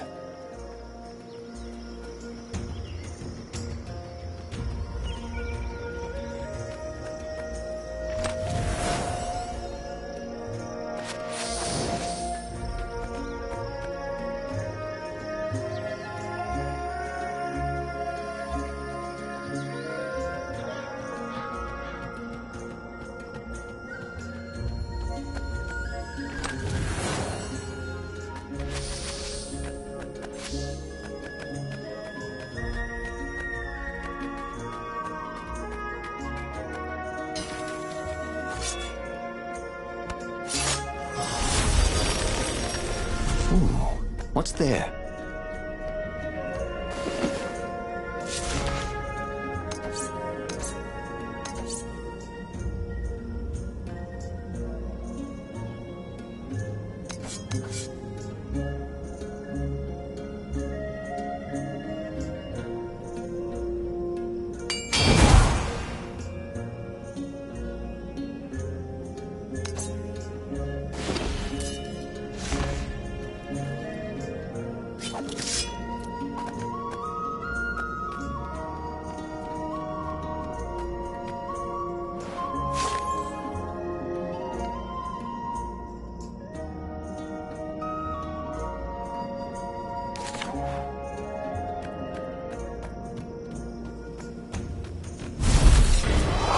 Whoa, personal space?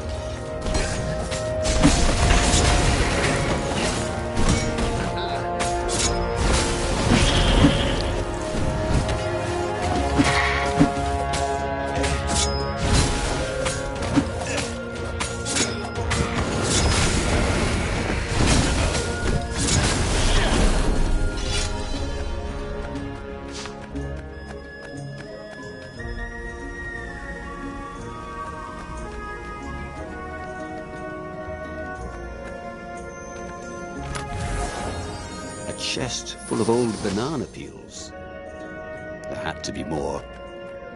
There was.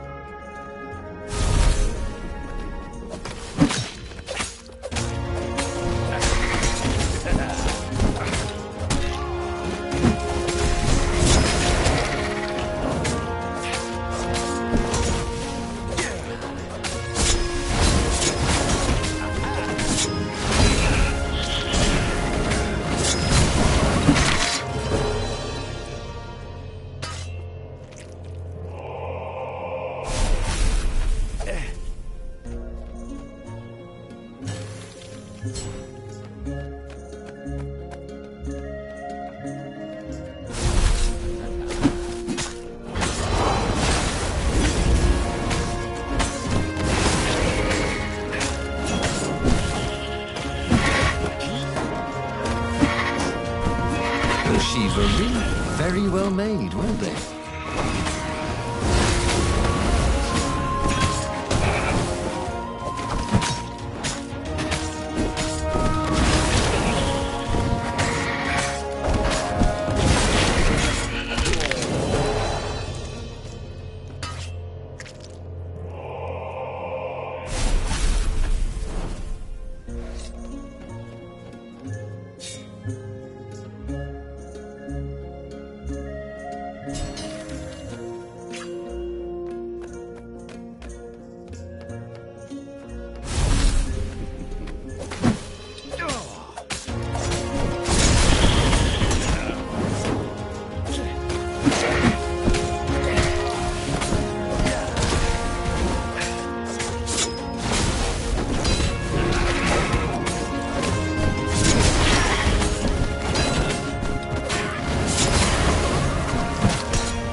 Wallabies, he thought. Why did it have to be wallabies?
He was sort of yanking his own chain, wasn't he?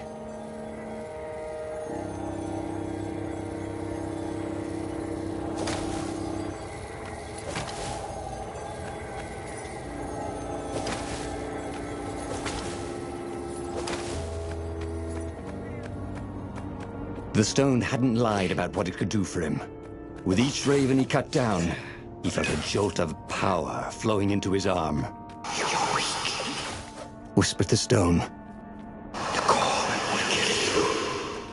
"Are you afraid of it?" "No, don't be ridiculous," it chuckled.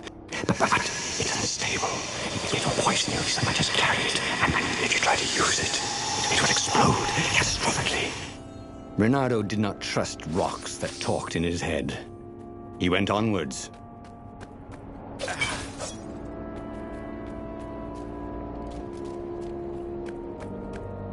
It wasn't his fault.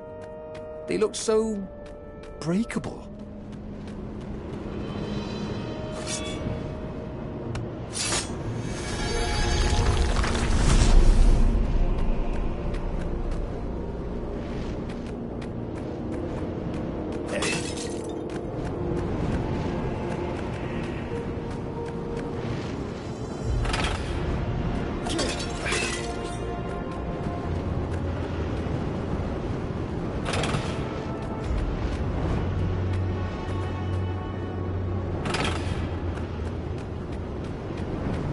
This couldn't be good for global warming.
As he approached the core, the stone became hysterical.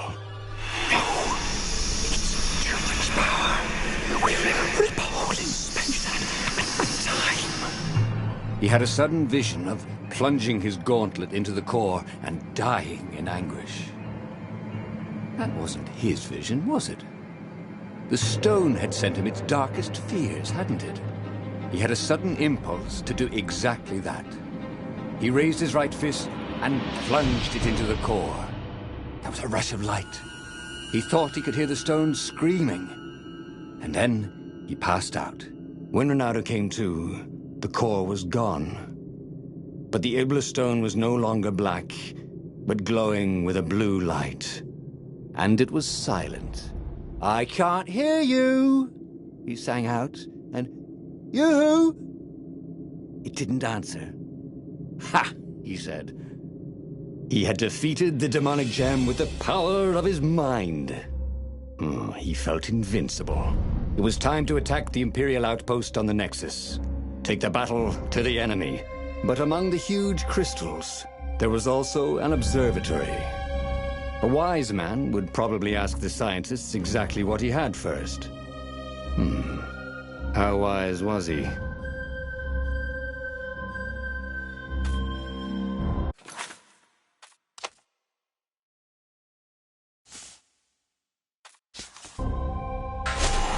As the Farfarer sailed towards the Nexus, Renato wondered if the core had been created to silence the stone, or even to feed its hunger. Well, honestly, he didn't care. He felt terrific, and he appreciated the quiet inside his head.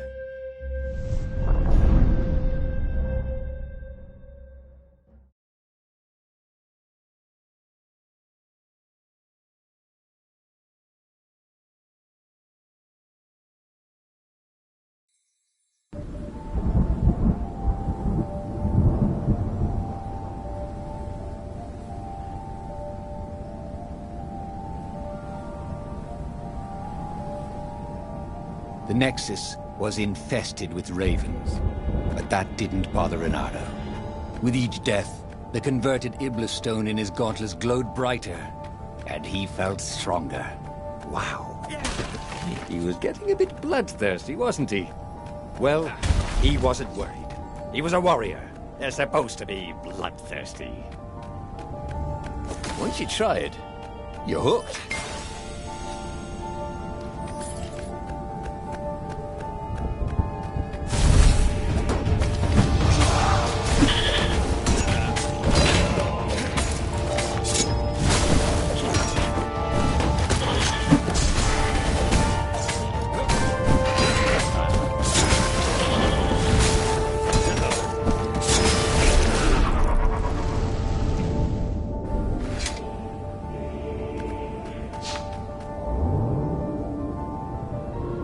It was a bit windy up here.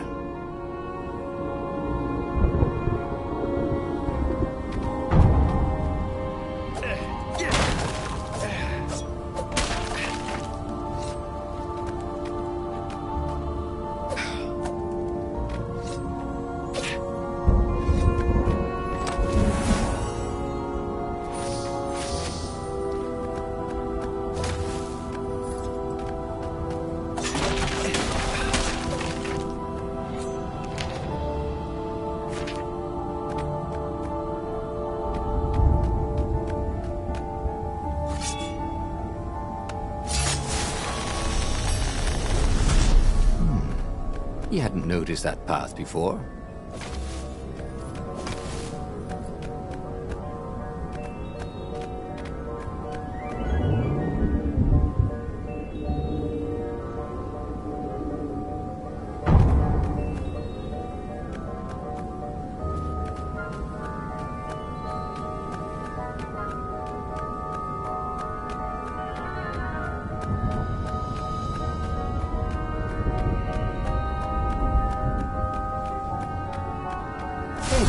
Didn't I just kill your brother?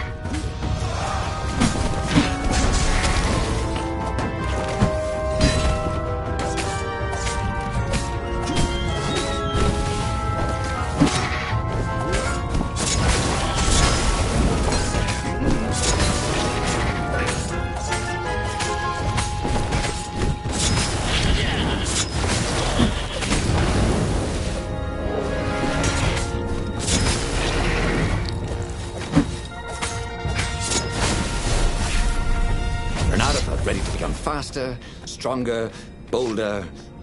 If only he could figure out which.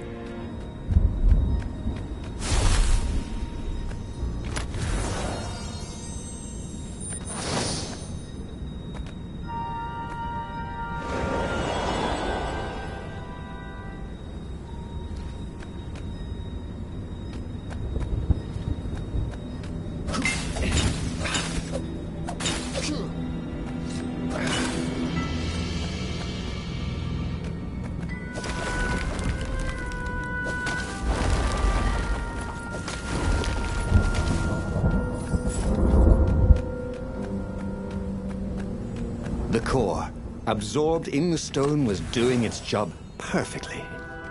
Ronaldo could feel a little eldritch jolt every time he downed a raven, but then it flowed into the glowing stone the way water flows down a riverbed. It all felt perfectly natural, as if all his life, this was what he had been meant to do.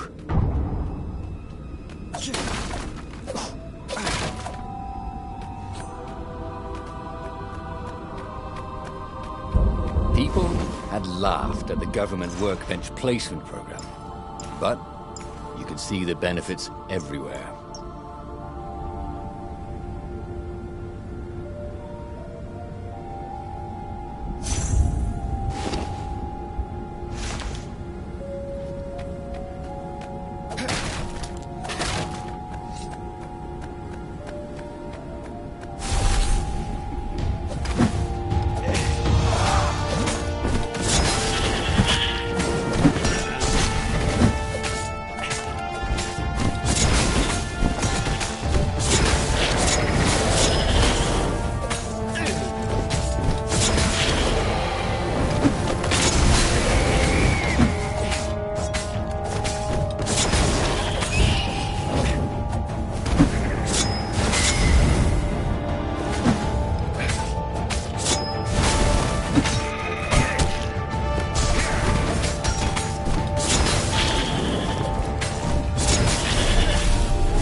Renato tore through the last remaining guards at the outpost like hot coffee through snow. There was a far speaker toad here. He called the council speaker. He knew she would be thrilled. And she was. She wanted him to come back to base. They had plans to discuss and a medal to give him. A large, golden medal.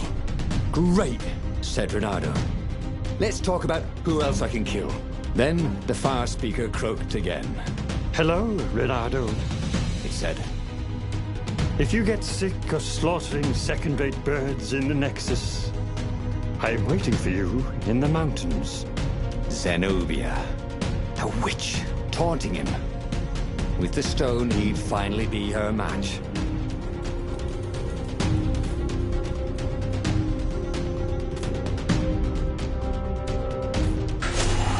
Zenobia was taunting him. No doubt she hoped to lure him into a trap. Well, he was nobody's sucker. Especially not hers. He carried victory in his gauntlet. He would go where the council pointed him.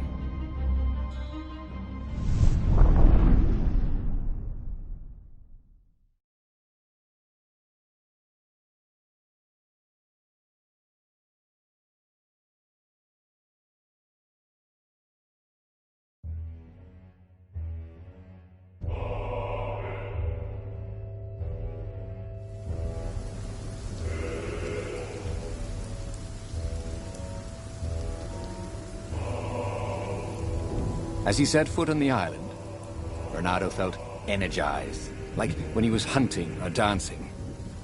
Then he smelt it, the stench of ravens. It was a good thing he was here too, before they tripped over the secret base. He was really saving the council toad's bacon, so to speak.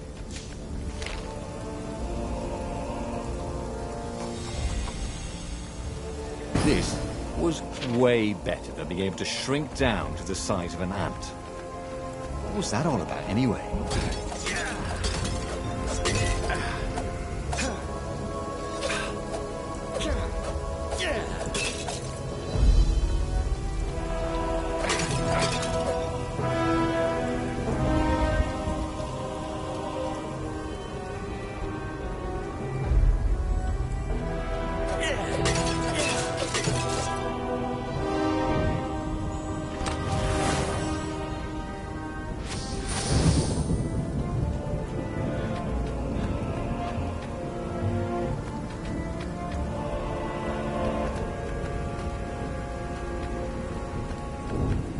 I need more materials, thought Renato.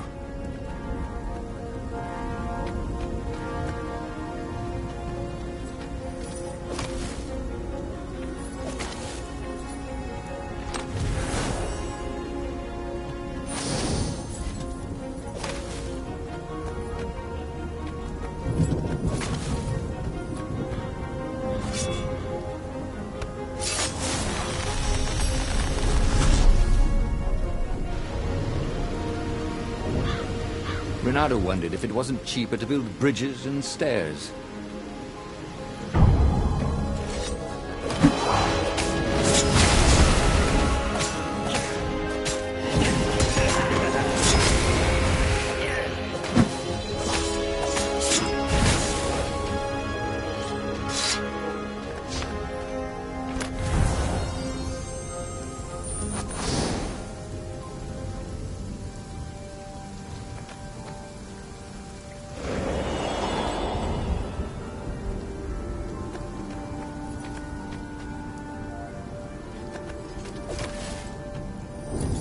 Renato wondered if his future self had commissioned these poles.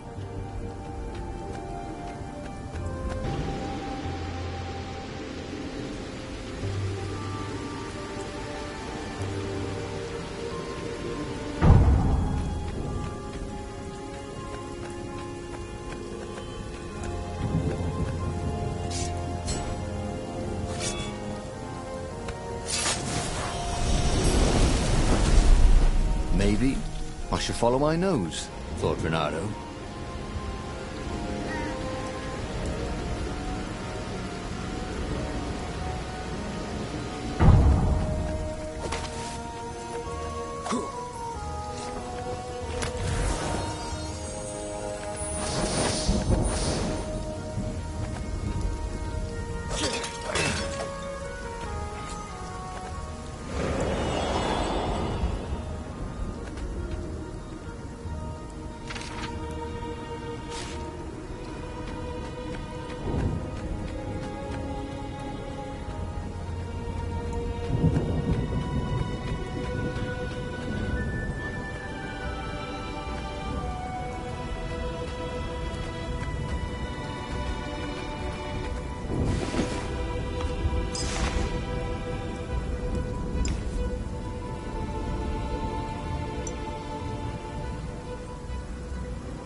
Want a hookup?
Renato was a hero of the revolution. He deserved a medal. Soon, he deserved every medal they had, and hopefully one big medal ceremony in front of everybody with trumpets so everyone could know what he'd accomplished.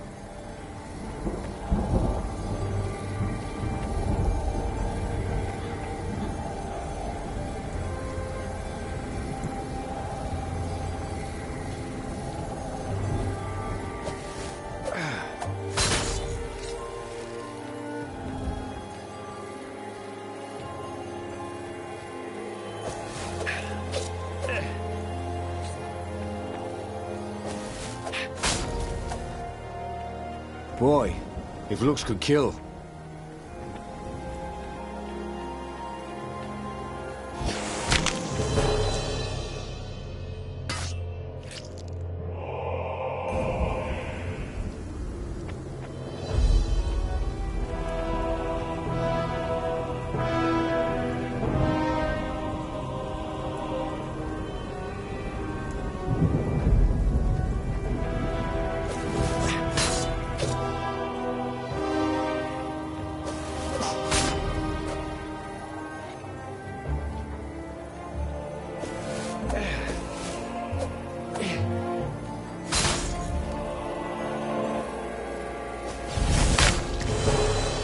Once again, Renato was dead right. Or actually, just dead.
The long stairs.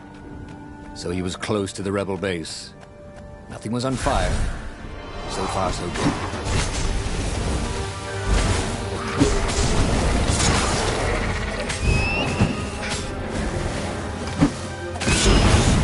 Thought Renato.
dead tired.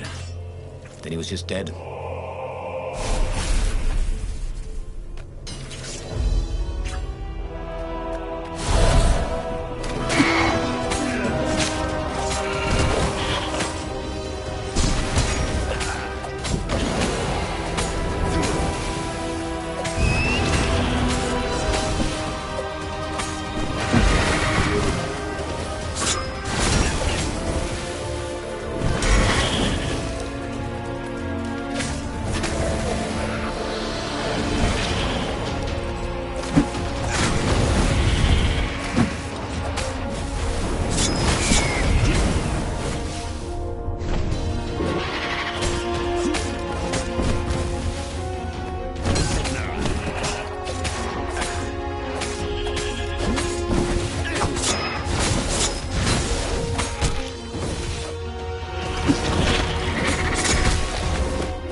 Stop.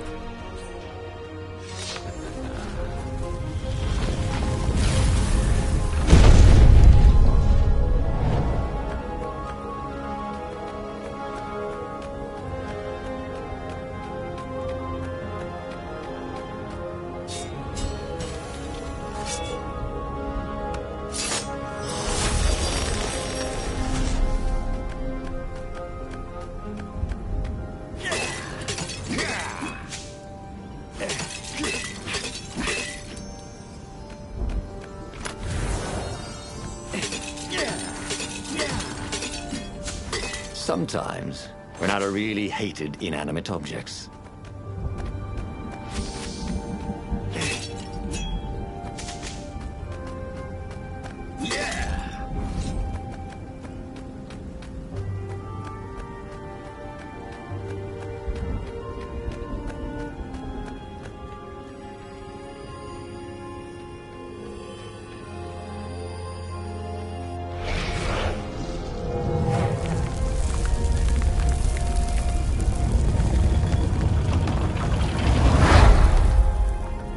Inside the rebel base, Renato was invited to the council speaker's private chambers. So, this is the Iblis Stone? He said. I can feel its power. Renato told her how he had fed the core to the stone and made something even more useful than either. Crazy like a fox, she croaked. And Renato chuckled as if he'd never heard the joke before. We've given you the best quarters and a bottle of Tantalonian firewater. All for you. So they'd remembered. He woke in the morning with the sweetest of hangovers. But the Iblis Stone was gone from his gauntlet. The corridors were empty, except for a few rebels who looked just as hungover as him. "Come on, you'll miss the battle," they yelled. Renato added sail as the Farfarer scudded across the sky. Who could have taken the Iblis Stone? Was it some Imperial spy? He would find him, and kill him, and take the stone back.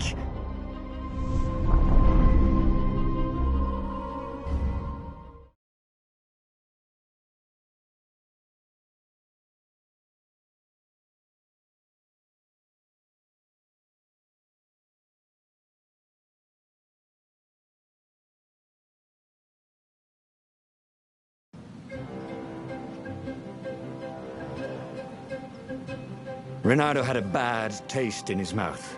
He was killing ravens, but it wasn't fun. It felt like a chore. Renato hated chores. As a fox kid, he'd gone hungry rather than clean his room. He still didn't clean his room, he just moved house every few years. Who had the Iblis Stone anyway? Up ahead, he could hear screaming and croaking and cawing. But who was winning? The mysterious sword from the east made you so fast you could catch a fly with your chopsticks. If that's what you really wanted.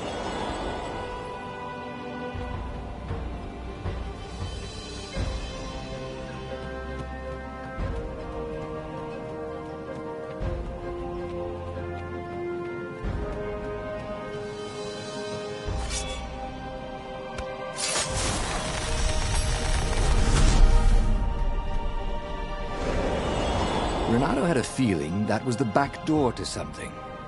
But what?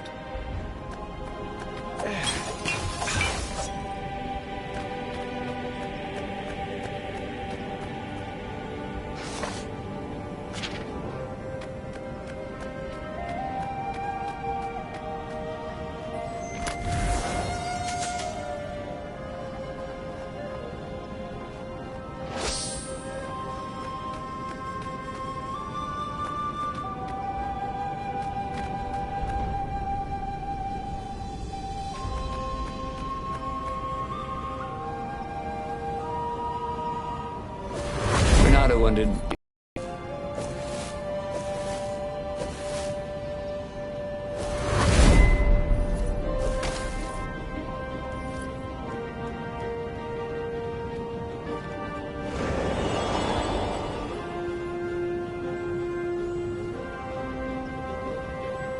As he ran forward, Renato noticed that some ravens were starting to ignore him, just running away.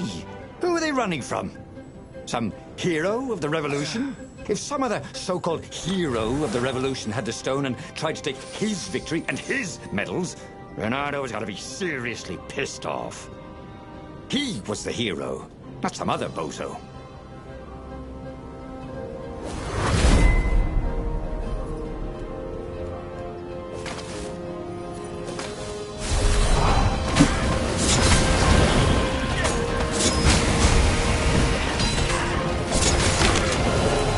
I should go, he thought.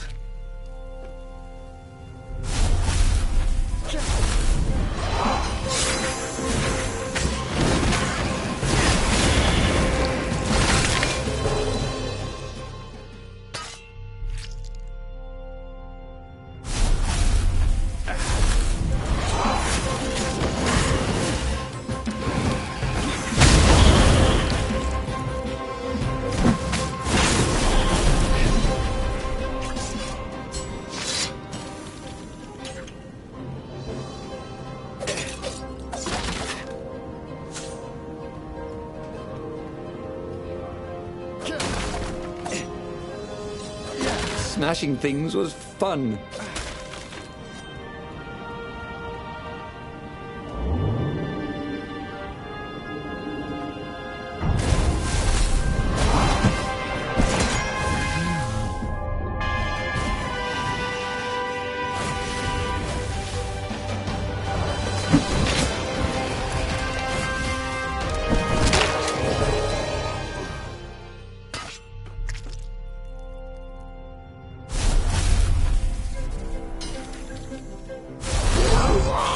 Interrupted story time. Caught the lead raven. Now I'll never find out how it ended.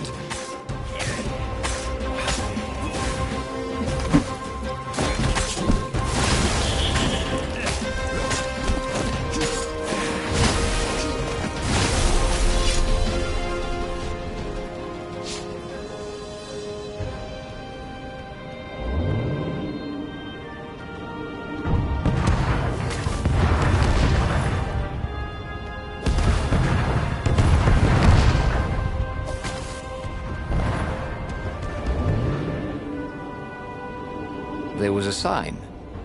Take the goat across first.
Finally, Renato came to the Emperor's ship. Zenobia lay dead in front of it. The ship was a wreck. Ravens lay dead, sprawled everywhere. Bloody feathers spattered across the deck and the dock. The council speaker came out. She was waving a sword around like a flag. "Look at me, Renato!" she croaked. The Iblis stone on the sword was black as coal. "Now I will be Empress, and all shall tremble before me," she croaked. So the stone had her. It was in her brain, whining for blood. "I'm afraid I can't allow that," said Renato, and moved to fight her. Toads are not usually good with swords. Something about the footwork. And the council speaker was not even a warrior. She was always tripping over things, which was quite an impressive achievement when you're a toad. Yet somehow, she was pressing Renato backwards as he desperately tried to keep her sword away from his throat. "Look, why don't you keep the stone?" he asked. "You deserve it." "Blood and souls for Iblis," she croaked. "Blood and souls." She got under his guard with her sword. It was just the tip. But sometimes just the tip is enough. He could feel his soul being sucked into the stone. As he died, he felt embarrassed more than anything else. And just like that, he was alive again, and back on the Farfarer, still fleeing burning Ubar. The book was still open before him. So, the book was a portal.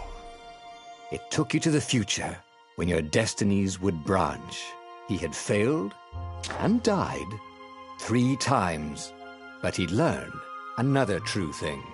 The Iblis stone was evil. It would try to corrupt anyone who used it.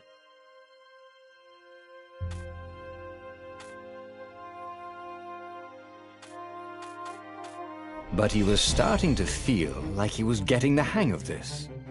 There was a way through to victory. He could feel it. He just had to keep running the path of destinies. With that, the book fluttered back to the beginning, and he fell into it. The clouds parted over the Isles of Boreas. It was time to choose. The rebellion was in trouble. Ravens were scouting for the secret rebel base. They needed a game-changer. Pieces of the Sky Ripper had surfaced. Renato knew that using it could go catastrophically wrong, but he was sure he could figure out how to use it safely. Also, a temple had risen out of empty desert. The Iblis stone was hidden there. It was a dangerous artifact. It could corrupt its user into a bloodthirsty monster. Maybe he could find a way to use it, to take its power without surrendering to its wickedness. On the other hand, his old friend Lapino needed rescuing. Lapino was no game-changer, but could Renato really leave an old friend to the Ravens?